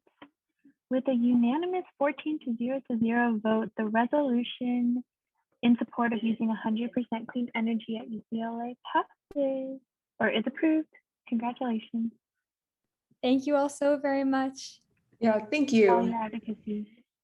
Yeah, appreciate you dealing with my lack of response to emails. I'm sorry for that, but really, really appreciate all your work. And thank you for coming out tonight. Cool. Oh, the next resolution is mine. So I will go ahead and share screen. In the interest of saving time, I'm not gonna repeat anything that my folks already said during public comment. But this is a resolution that is supported by the Vietnamese Student Union, the Asian Pacific Coalition, and Ideas at UCLA.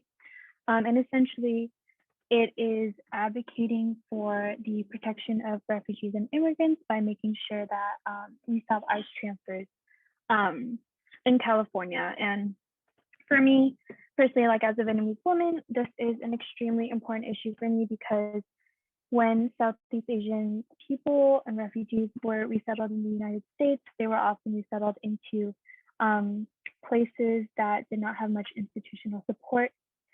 So a lot of our folks ended up in the criminal legal system by way of neglect, by way of poverty, by way of finding a community through gangs or things like that. And after their sentences, they are transferred over to ICE detention. And so we see this as a double punishment and then deported back to a country that they've never known. And so Jason, I, and Amy are putting forward this resolution in order to support AB 937, which would basically end this practice. And thank you to co-sponsors Eden, Zuleika, Justin, and Thomas. Any questions? Comments, concerns? Justin? Oh, it's a quick comment, but I appreciate you calling it the criminal legal system, given that this is not a criminal justice system. This system in no way precludes and creates justice in our communities. And I think bills like these, I guess, chip away, I think, and I'm happy to like support this this resolution. So thank you, Emily, and also to shout out to VSU. I think it was PISA on there and Ideas. APC and APC, my fault. And Okay. APC, and yeah, thank you. Thank you. Thanks, Justin. Any other questions, comments? I will motion I move to approve the resolution in support of AB 937 or the Vision Act. I second. Emily motions, Promise seconds. All in favor?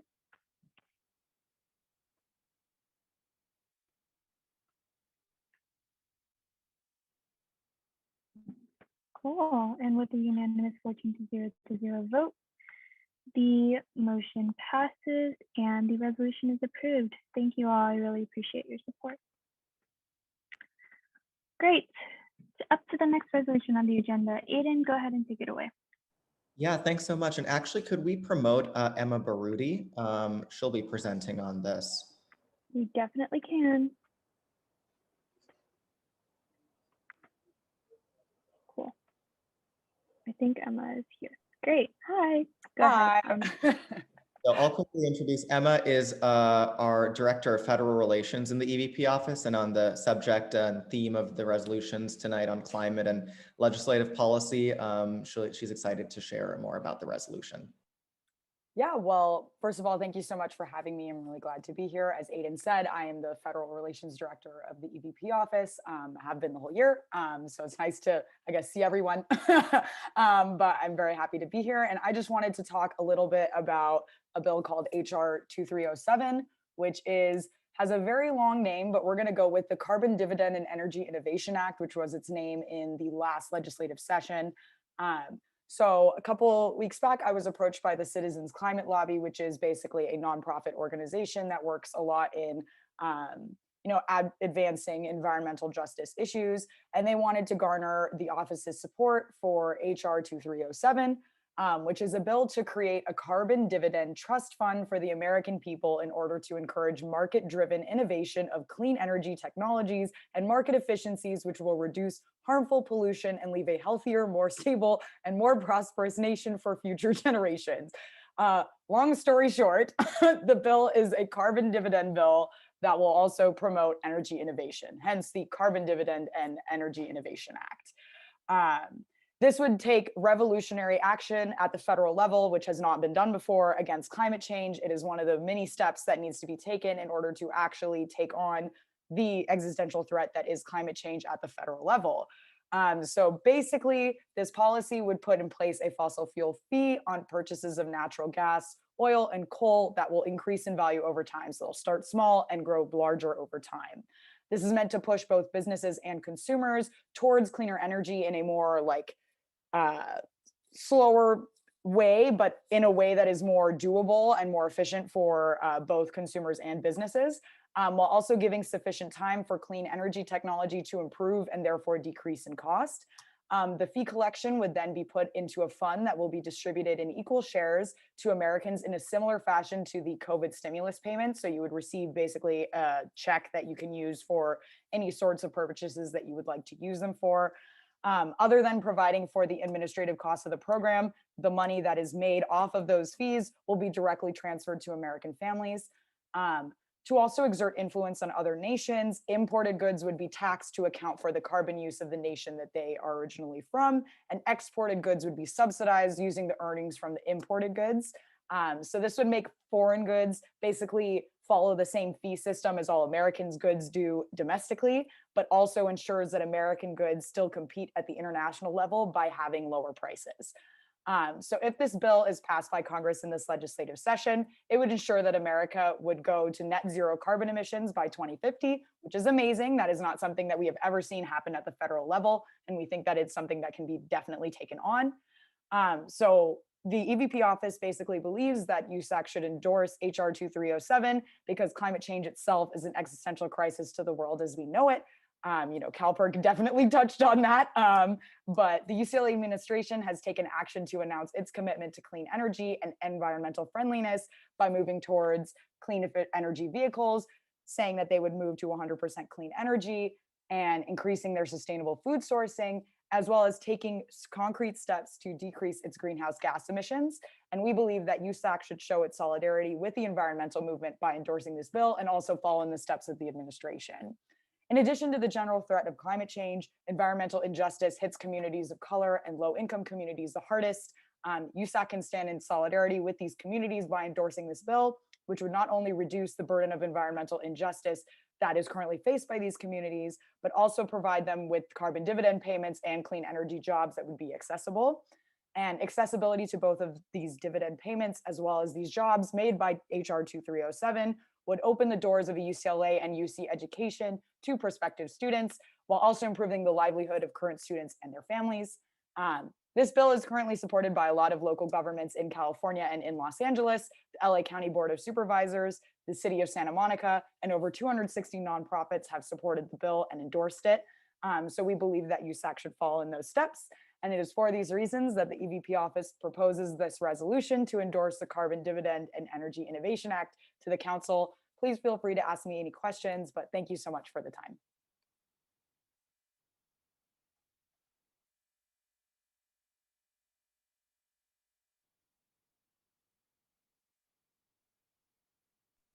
Justin? Yeah, hi. Welcome. Thank you, Emma, for presenting on that, and thank you also, Aiden, for your work. I think we as council should approve this. I say that with a little bit of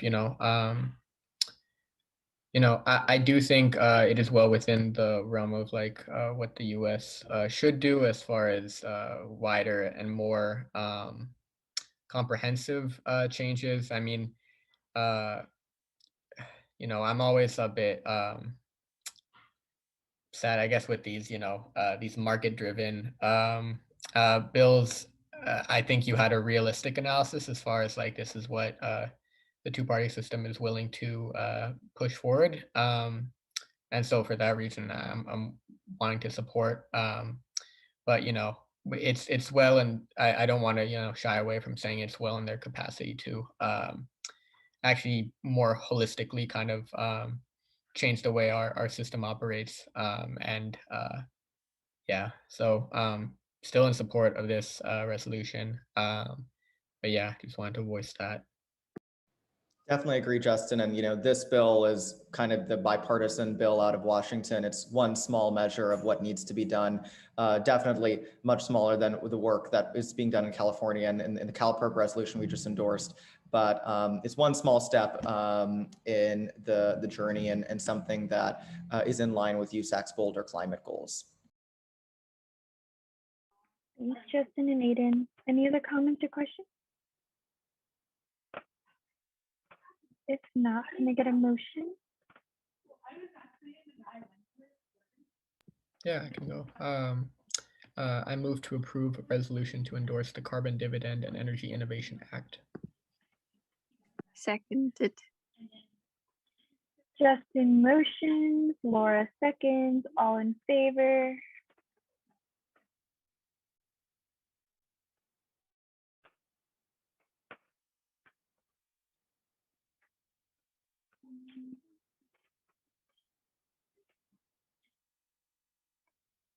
Okay, all against?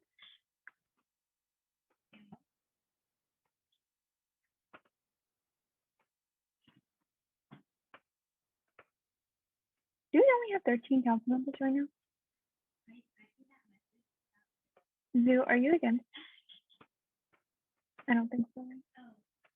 Okay, cool. Then I will say with a unanimous 13-0 vote, motion passes and the resolution is approved. Congratulations, Aiden and Emma. Thank you for all your hard work. Sorry, I can't count. Thank you very much for the time. Have a great night. Noe? I have a comment for new business. I have to leave at 9, but I was wondering if we could bring up our surplus proposal and bring up another discussion about the relief fund before, because I think if we aren't going to be doing the second round, then we don't want to be requesting money because TGIF is funding us enough. So I'm wondering if Zuleika, I know you were up next, and I mean everyone, Aiden, I think that's all who's asking if you all are okay if we go first. Yeah. Aiden, Bacher, and Zoo. Are you all good? Great. Then Noe, go ahead. Okay, so thank you all. I think for the discussion, I want to bring it up again I was discussing with Sachi about the possibility of this second round of the relief fund. I think one concern that we have that has yet to be addressed still is the SGA and whether they'll be able to handle the amount of rec forms that we'll be submitting. But the other problem was the logistics of the time crunch of our volunteers, both readers and the rec form volunteers. So with talking with Sachi, we were discussing possibly stipending readers, both the readers of the first round of the relief fund and the second round, as well as those who are completing the rec forms. Sasha, if you want to talk a little bit about that.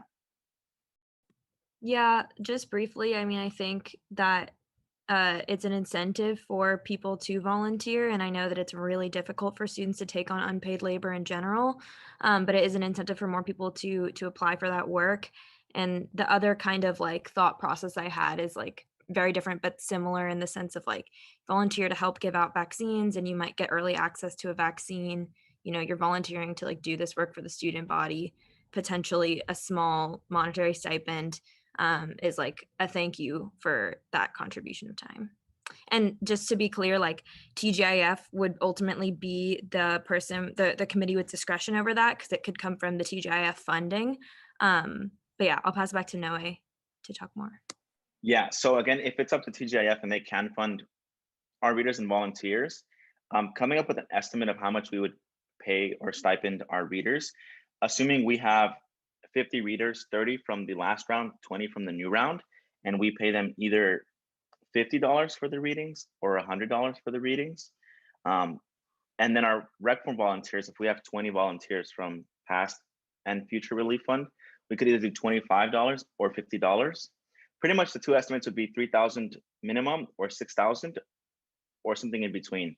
So at max, we'd be paying 6,000 for our volunteers, in the hopes that with them being volunteers, they can then distribute over $225,000 plus any additional funding that we have. So it would be sort of an investment on our readers and our rec form volunteers, and we would be paying the previous readers and volunteers as well for their labor. And I'd also like to promote, Emily and Jane from FSC. They have experience on the rec forms and the readings, as well as Justin also volunteered to read. So if we can promote Emily and she can speak on her experience of how long it takes her to read / do rec forms. Oh, hi, sorry, should I speak now? Yes. Yeah, so for me, it takes between 2 to 3 minutes to do each rec form. So that, like going on the lower end of that minimum, that's about 3 hours and 20 minutes in total just to read 100. Oh wait, sorry, that was for rec form, sorry. It's 3 hours and 20 minutes for doing a rec forms total. And then for reading an application, oh boy, I'm gonna have to do some math here. I think it's about 10 minutes per each application. So Noe, how many applications would it be per each reader for this time around? It would be entirely dependent on the applicant pool, but I'm assuming if we do 21 readers for 1,000 applications, that would probably be 142 apps. Right, so yeah, so like 100 calculator. 142 apps times 10 divided by 60. Yeah. Actually, no, not, I don't think it's 2 hours 20. I think it'd be a larger estimate just based off Yeah. of, I texted Justin on his experience and he said that a solid estimate would be about 5 hours to complete the readings. So if we're planning of like 5 hours of reading, that's where we're getting the amount to stipend, and then versus 3 hours to complete the rec forms, that's where we're getting that estimate. So I want to just open up the floor and see if we're interested in this stipend or how we feel about it. I know this stipend would be coming from TGIF, but if we do request the surplus funding, then we would have a little bit more money to award more students. Justin? Yeah, I wanted to ask, so to clarify, this stipend money would be coming from TGIF, and therefore you wouldn't be asking for money this round of surplus? Or I think I don't know if I got that mixed up. So TGIF could be able to provide funding for stipends, and then we'd still be asking for our allocation of that we're going to be asking for of 35,000 for surplus to then distribute more awards. So we would again, it's like an investment on time, and that way we can solicit more volunteers from all of your offices who are willing to do reading for about $100, which is I would say average to minimum wage, I don't think we'd be underpaying anyone the minimum wage. So that's where we get our estimates from. Okay, for sure. Sachi? Yeah, I can say I regret saying this earlier, so sorry to everyone for like prolonging this conversation. I think just like thinking like I don't know, I came into council like being like, yeah, there's gonna be a second round, like very cool. And I think the logistic concerns are very, very valid. Like, and we need to consider that. But also I just was under the I was excited to say that like we as USAC spent our surplus money giving money to students in need and like giving that direct aid to students. And so I'm just thinking like if there's any humanly possible way to do that, that we should try.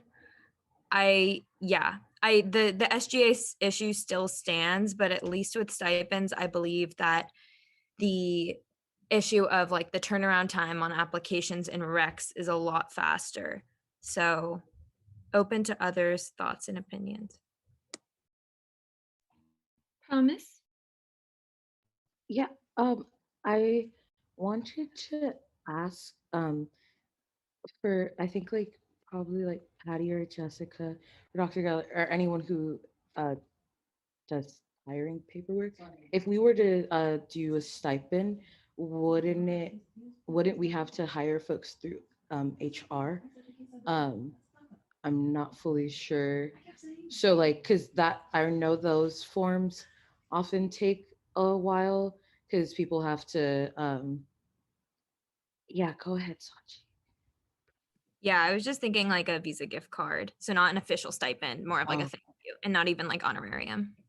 oh, okay. Thank you so much. Yeah, because I was like, a stipend, HR. Yeah, definitely valid concern. So thanks, Promise. And thank you, Sachi, for clarifying. Walker?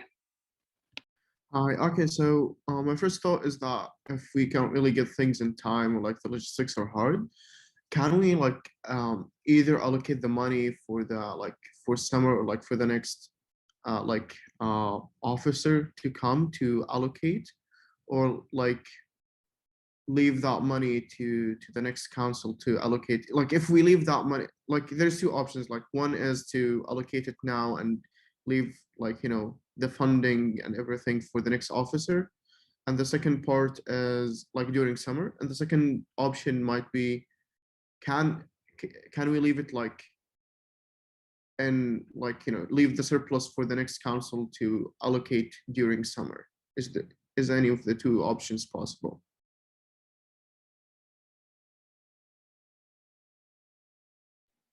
I'm not sure who can answer that, but I know it would take a while for the new offices to be set up, which would also, like the same problem would come up of the people power. I think that's the biggest thing, is the people power of how many students we can have volunteering to read and to fill out the rec forms. So we could, if it's possible to restrict until fall, that's when I think the next date would be fall quarter once we're back on campus. I think summer would be very difficult to facilitate, and just to organize all of those readers and to keep them all on track would be very difficult.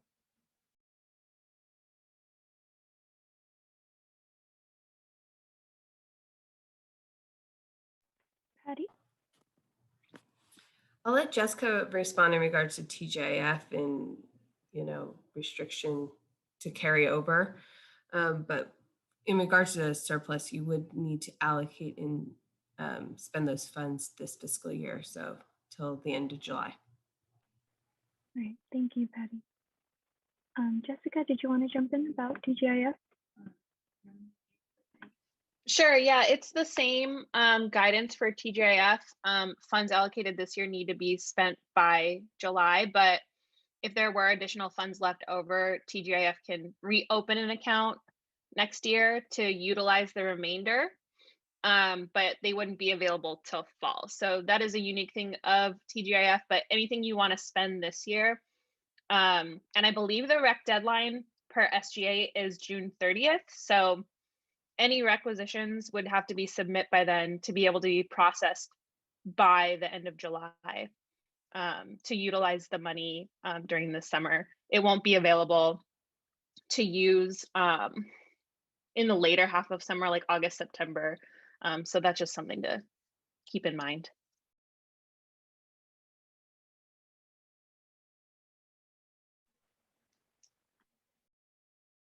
Sorry, yeah, I was gonna say that's kind of what I was proposing, and that way we can still use the 225,000 from TGIF. I just think that it's valuable money that we were able to be awarded, and if we can distribute to students, I think the investment of 5,000 to stipend students who are working hard to distribute more money is a worthwhile investment. And I think if we're all comfortable with that, then we could proceed with that.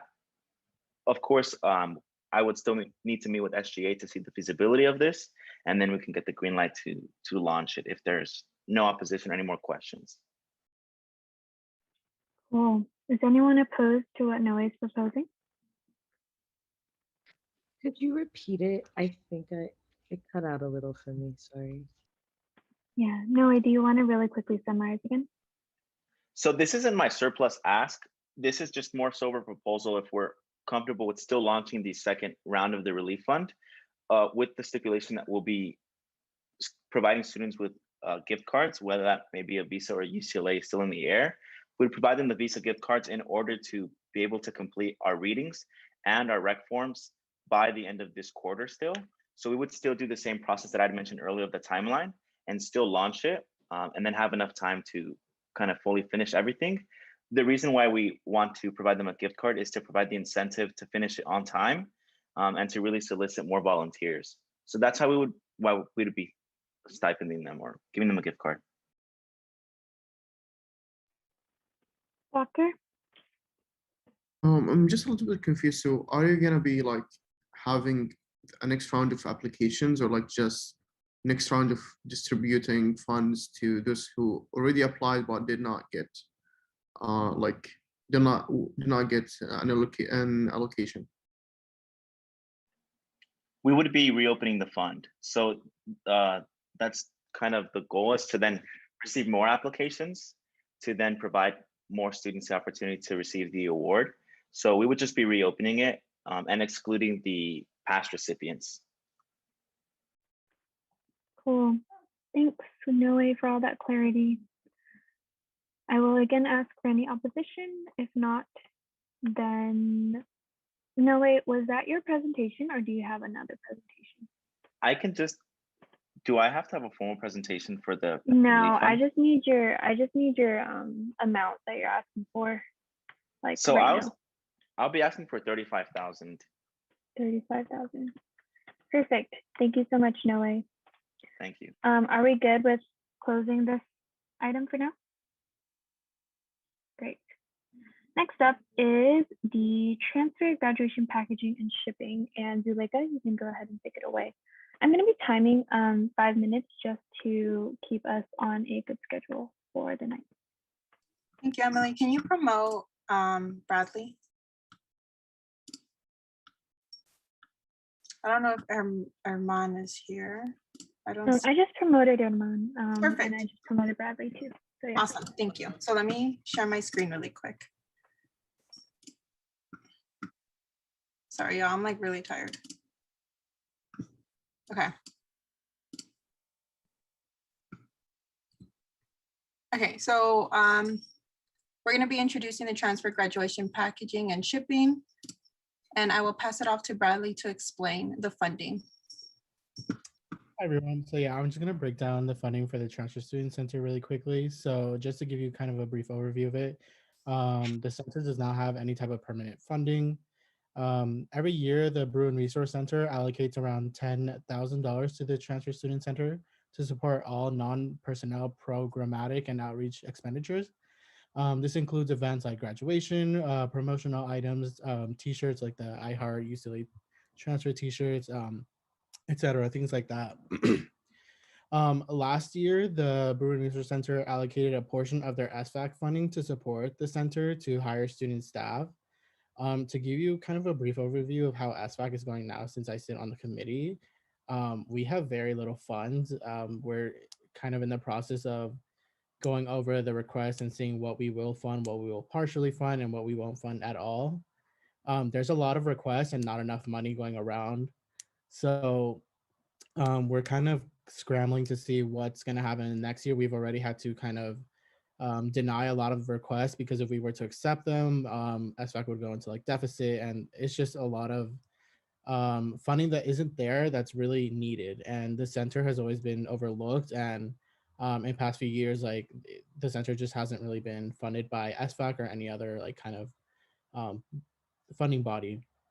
And additionally to not being able to afford like student hiring and stuff like that, or that they have to reach out to the BRC to hire student staff, the transfer center still cannot afford its $120,000 rental commitment to ASUCLA. If any of you remember last year, that was a big issue that transfer were advocating for. The rent for the transfer student center, it's way too high, and there's just not enough funding.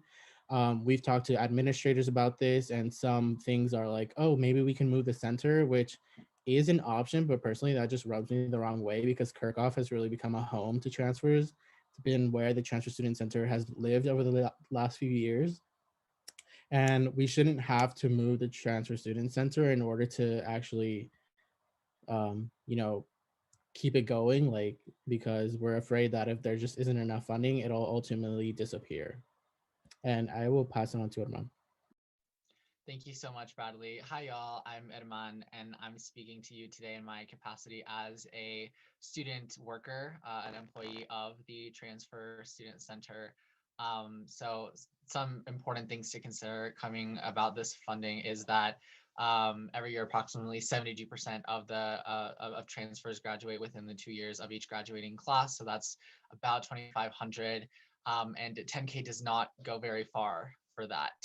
I think that we've actually used up that 10K not only in the engagement and outreach things that we've been doing over this year remotely, but also putting a lot of thought into the graduation packages that we've been making already for transfers. We've been putting a lot of thought into it. We've been really methodical about putting everything together that we need, purchasing everything that we need, and making sure that this year's graduating class of transfers really does feel like they are graduating from UCLA and they feel like they are Bruins when they're graduating. And something as small as a package is honestly the littlest thing that we can do. Like, it's honestly the least thing that we can do to honor the graduating class of transfers that really only had 2 quarters total at UCLA before they graduated.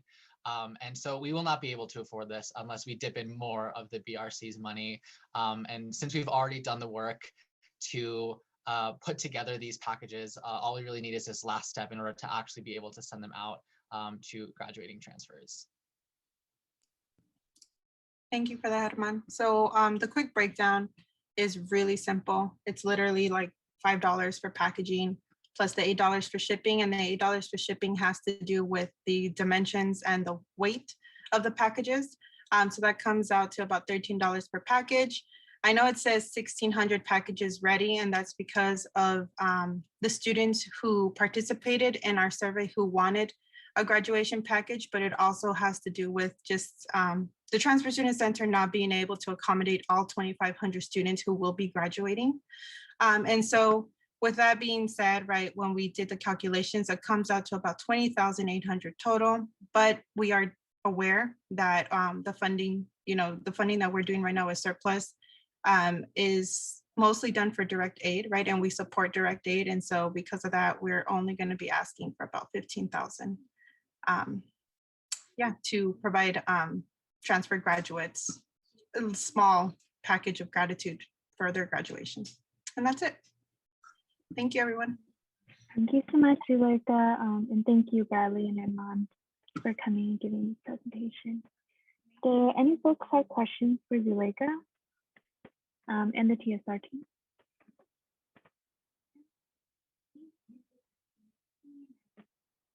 Questions, comments, concerns?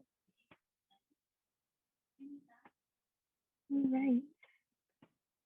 One last time. If not, then we can go ahead and move on to the next item, but just wanted to voice thank you again for coming, and I'm in strong support of this surplus allocation. Cool. Next thing on the agenda is the Bruin Trailblazer Scholarship Surplus Proposal. Aiden, you can go ahead. Perfect, thanks. Let me go ahead and screen share. Hey everybody, thanks again for bearing with us with the Bruin Trailblazer Scholarship presentations. Just as a refresher on the ask, it was a $50,000 ask to fully fund the scholarship, which, as I mentioned before, would be really highlighting an investment in activists, organizers, and student leaders on campus engaged in advocacy, activism, organizing, given the lack of resources in supporting people. We have a lot of different funds that go towards supporting programs and events and services and organizations, but not really a lot in investing in people and leaders on this campus. So this scholarship would do this in a sustainable way over time. The surplus request for tonight is for $16,000 and $16,266, which builds upon the investments council has already made in the prior two surplus cycles that the team is very, very grateful for. And it would be a down payment for building out this annual scholarship of $2,000 every year, growing year over year in perpetuity. And the $50,000 investment that would be made if council fully funds the rest of the unfunded amount tonight would double and triple over time. This is the same graph that I showed you before, but the blue line I wanted to highlight is where current funding is based on the prior two funding cycles.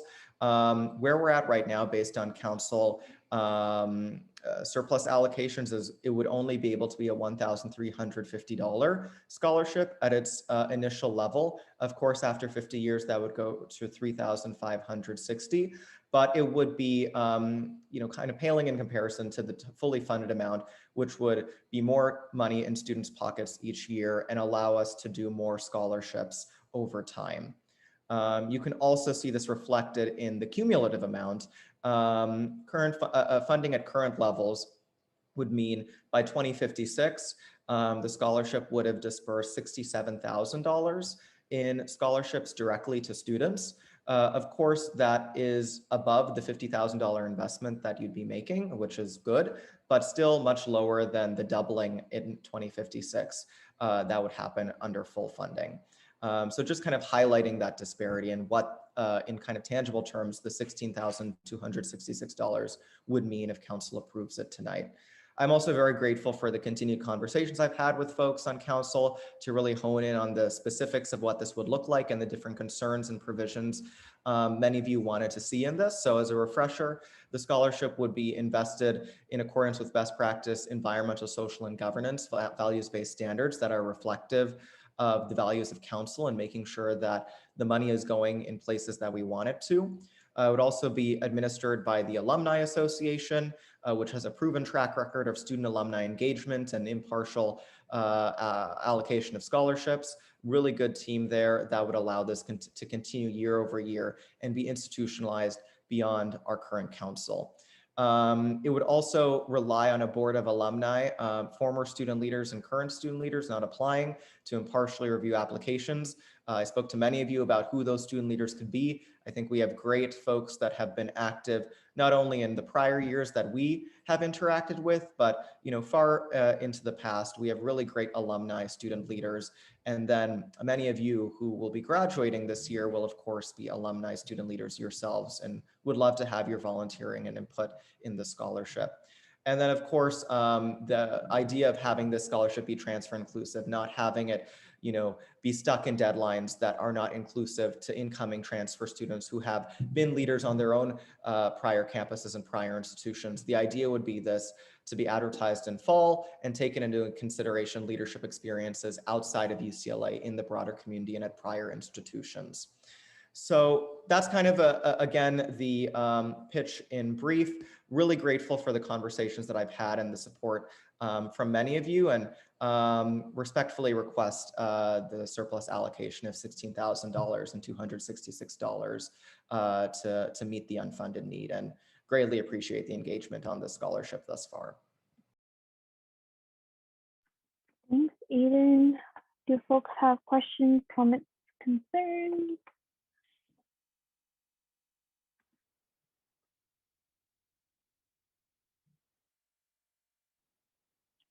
question for Aiden?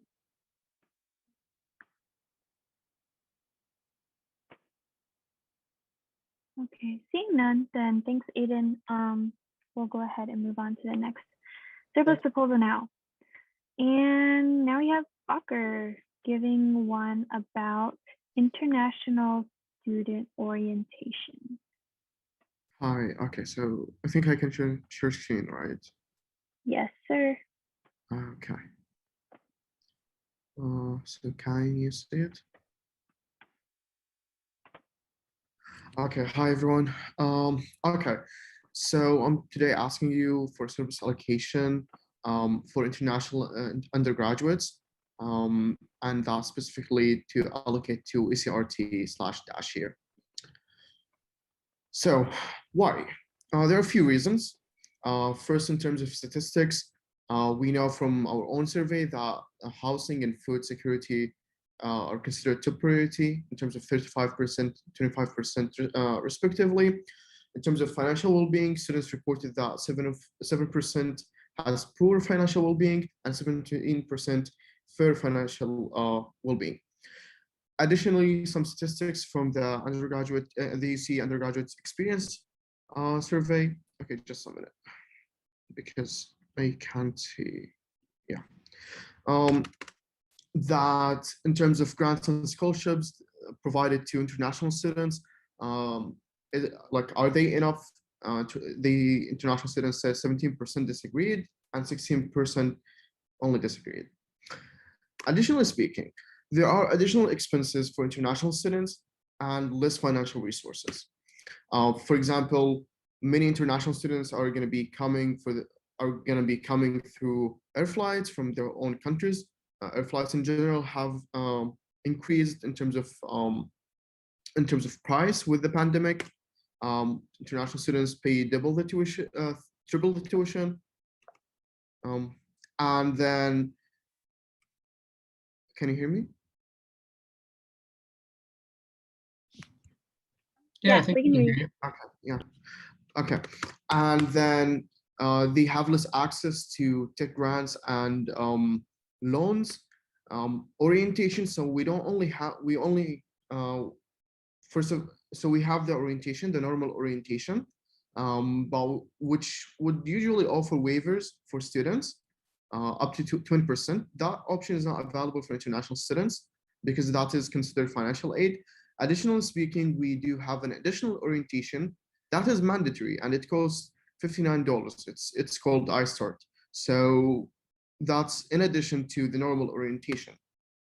And also, since many students will be coming for the first time, and this year we do have 2 cohorts or 2 classes, so there are additional moving expenses.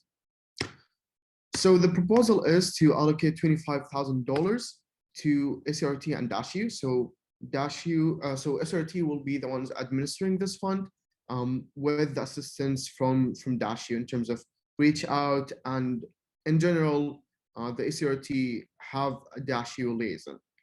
The amount of individual grants will be left to ECRT.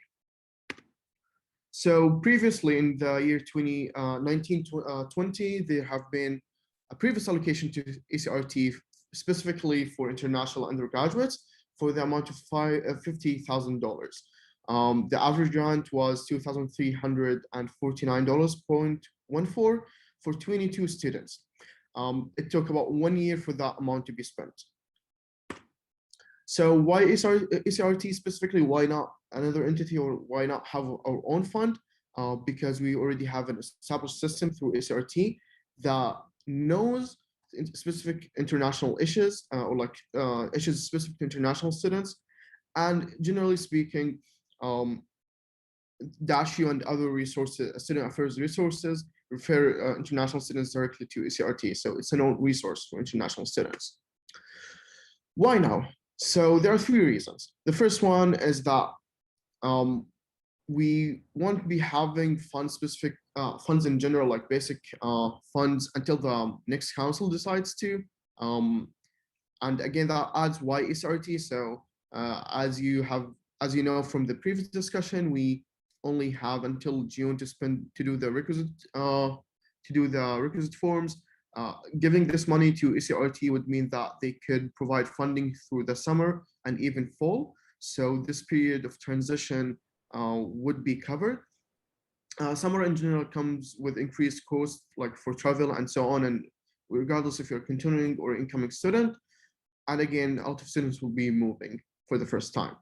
Hi, Bakr. Sorry to interrupt. Oh, you are perfect on timing, actually. You can finish up your last point. Emily had to step Yeah, out. it was. Yeah, I was done. Okay, perfect. Yeah, perfect timing. And did council members have any questions for Bakr on his presentation?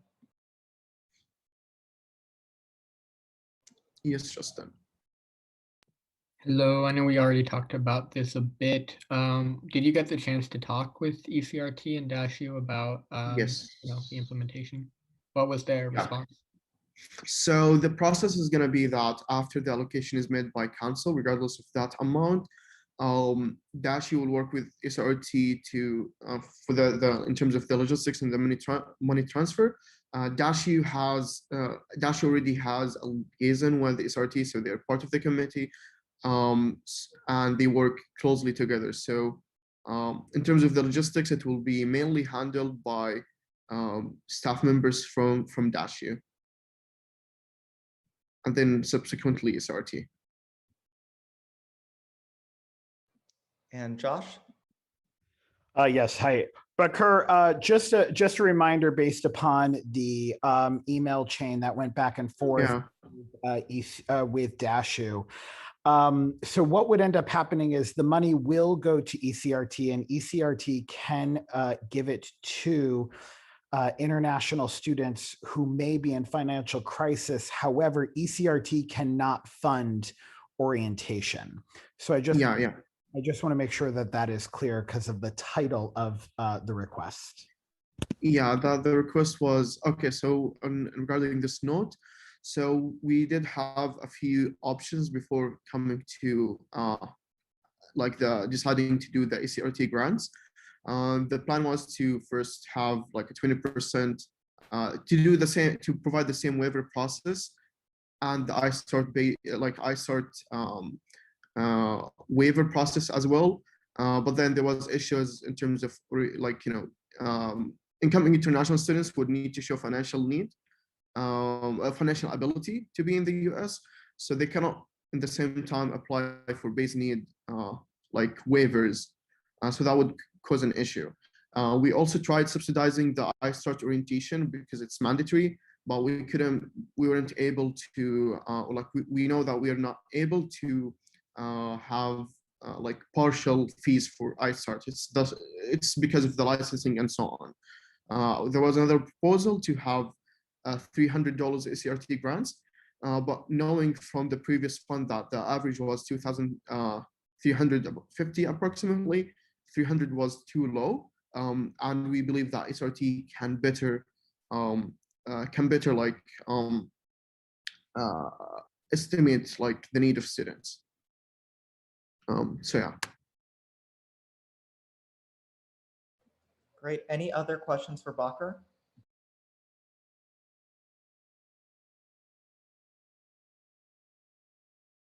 Okay, in that case, this concludes this item, and I'll pass it back over to Emily for the surplus deliberations.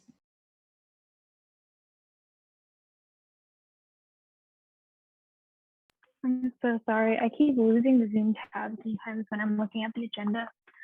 Hi everyone, I'm back. We are going to go ahead and use the same process as last time. Bakr, I think you're the only one who I'm not sure how much you're asking for monetarily, and that was because I stepped away during yours.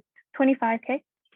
Yeah, Great. I think the title on the agenda is kind of misrepresenting the actual allocation.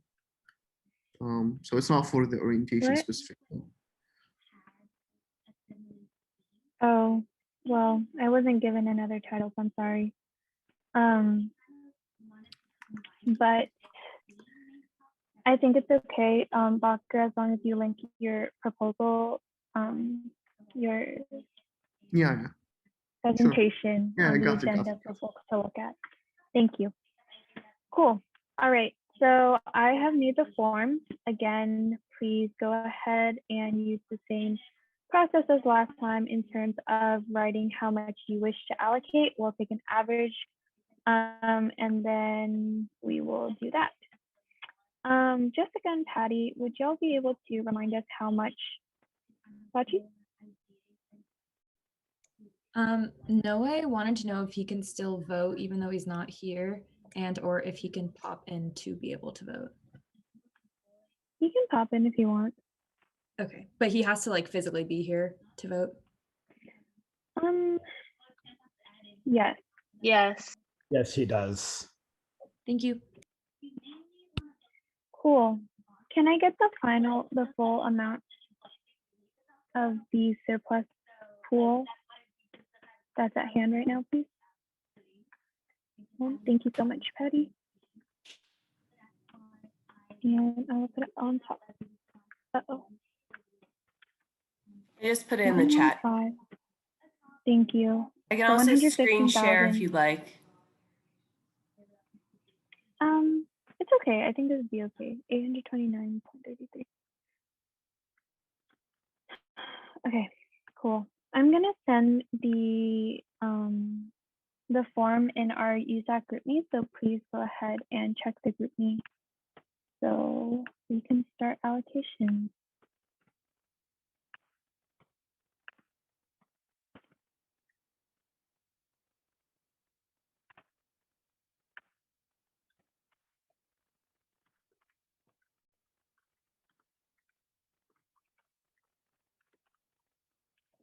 I'll give y'all maybe 3 minutes and then we'll check in about where everyone is at.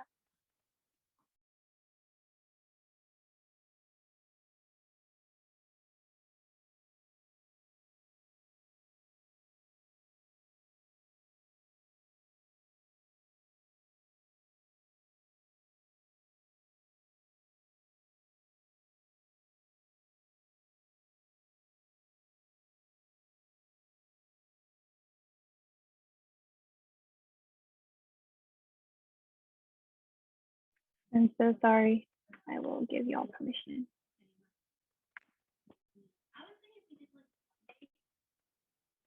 Wait. Let me see.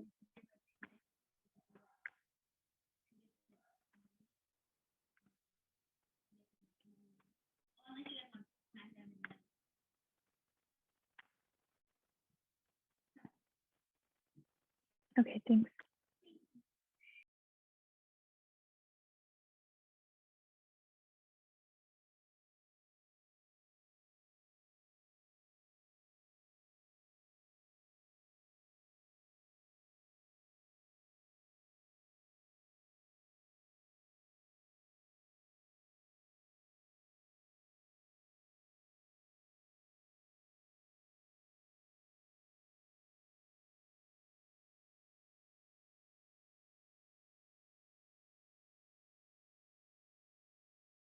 Yeah, I made it with my USAC email.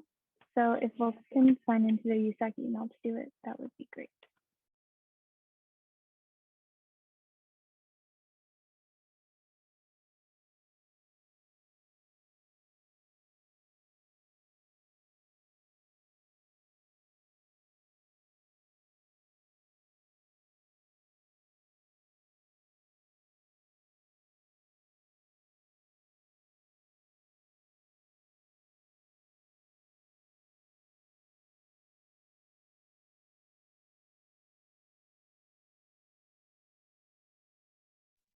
I'll give folks like until 9:35 and then check back in because I know some people are having trouble logging in.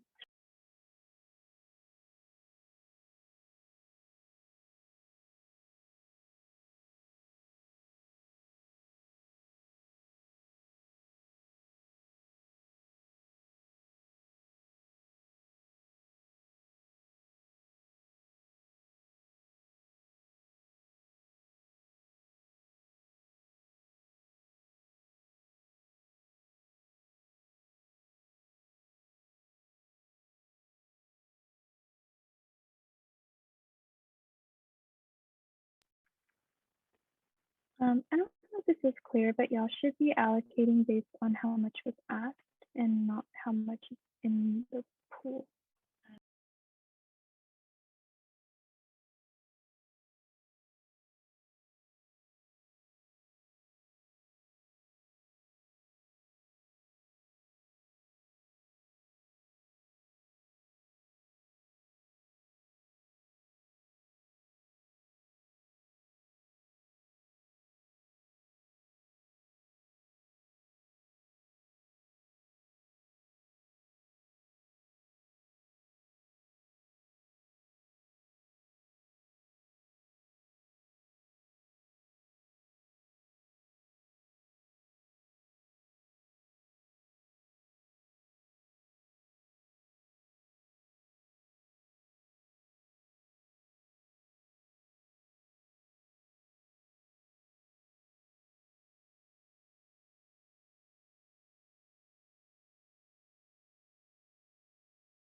All right, folks, it's 9:35.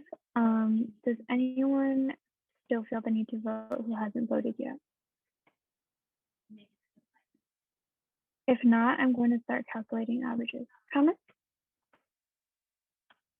Oh, are you just saying that you need a little more time? Yeah. Okay, cool.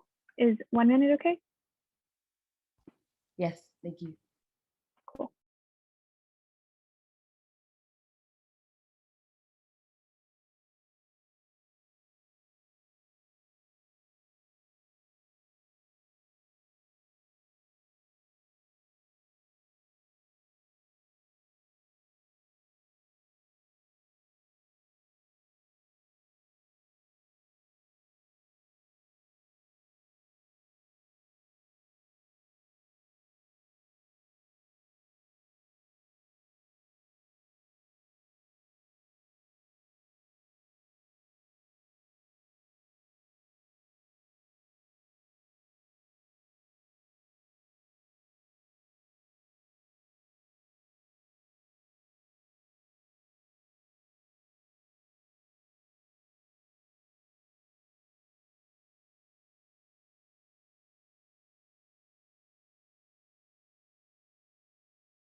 Okay, y'all, give me a couple minutes.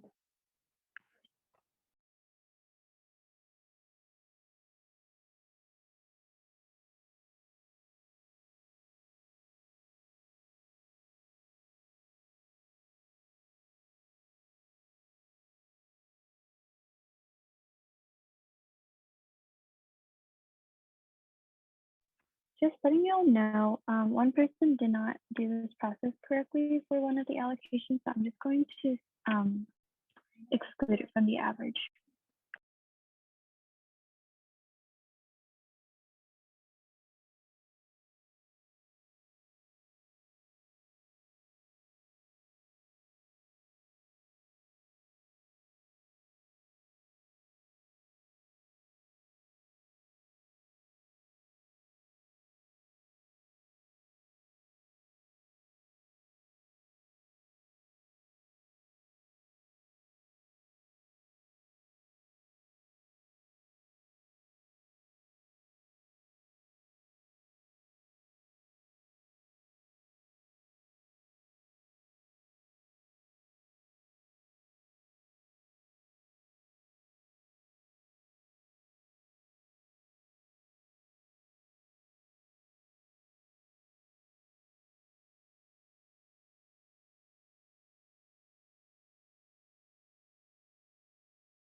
All right, folks, just for transparency, I'm excluding people who put amounts over the asked amount from the average.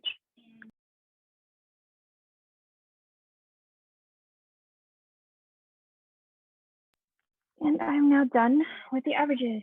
Thank you for your patience. I'm sorry that it takes me long to work Excel. Here is the final allocation. This for transfer, this for Trailblazer, this for international orientation support, and this for pandemic relief fund. Cool. Are folks ready to vote? Yep. And someone remind me, do we do these one at a time?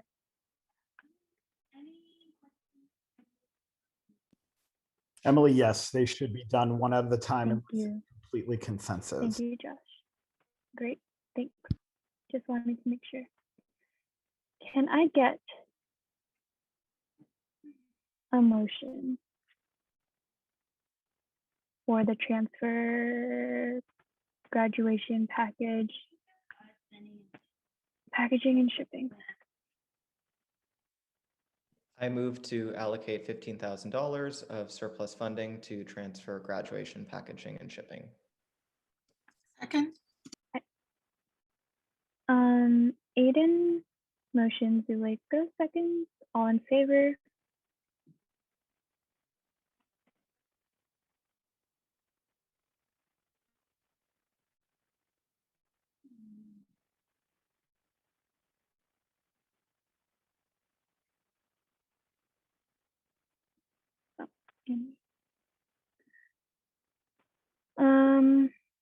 Okay, great. With the yes, I will motion to be rounded. With a unanimous 11 to 0 vote, the motion passes and the surplus allocation to the transfer graduation packaging and shipping is approved. Thanks, folks. Next up is the Bruin Trailblazer Scholarship.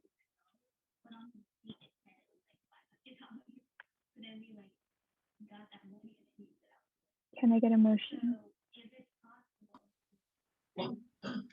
I motion to approve, or I motion to fund the Bruin Trailblazer Scholarship. Can you say the number, please? I motion to allocate or fund the Bruin Trailblazer Scholarship in the amount of $16,266. I second. Promise motion, Stalker seconds, all in favor?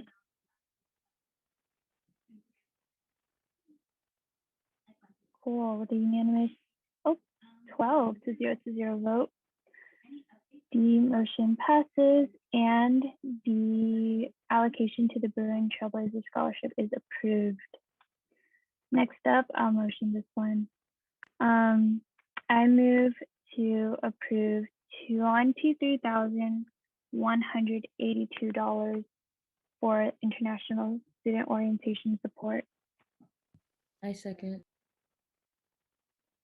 Emily motions, Promise seconds. All in favor?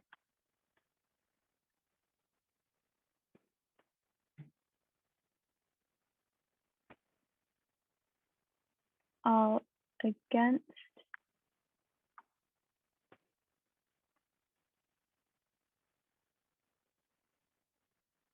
Justin Thatcher, those old hands. Cool. All abstaining? Alice, what was that vote? 4. Okay, cool. With an 11 to 0 vote, the motion passes and the allocation is approved. And then finally, pandemic relief fund. Can I get a motion?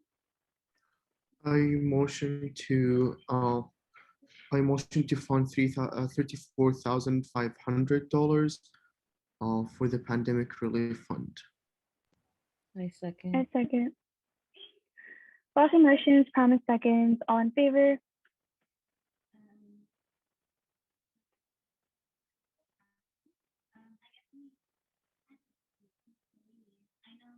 All against?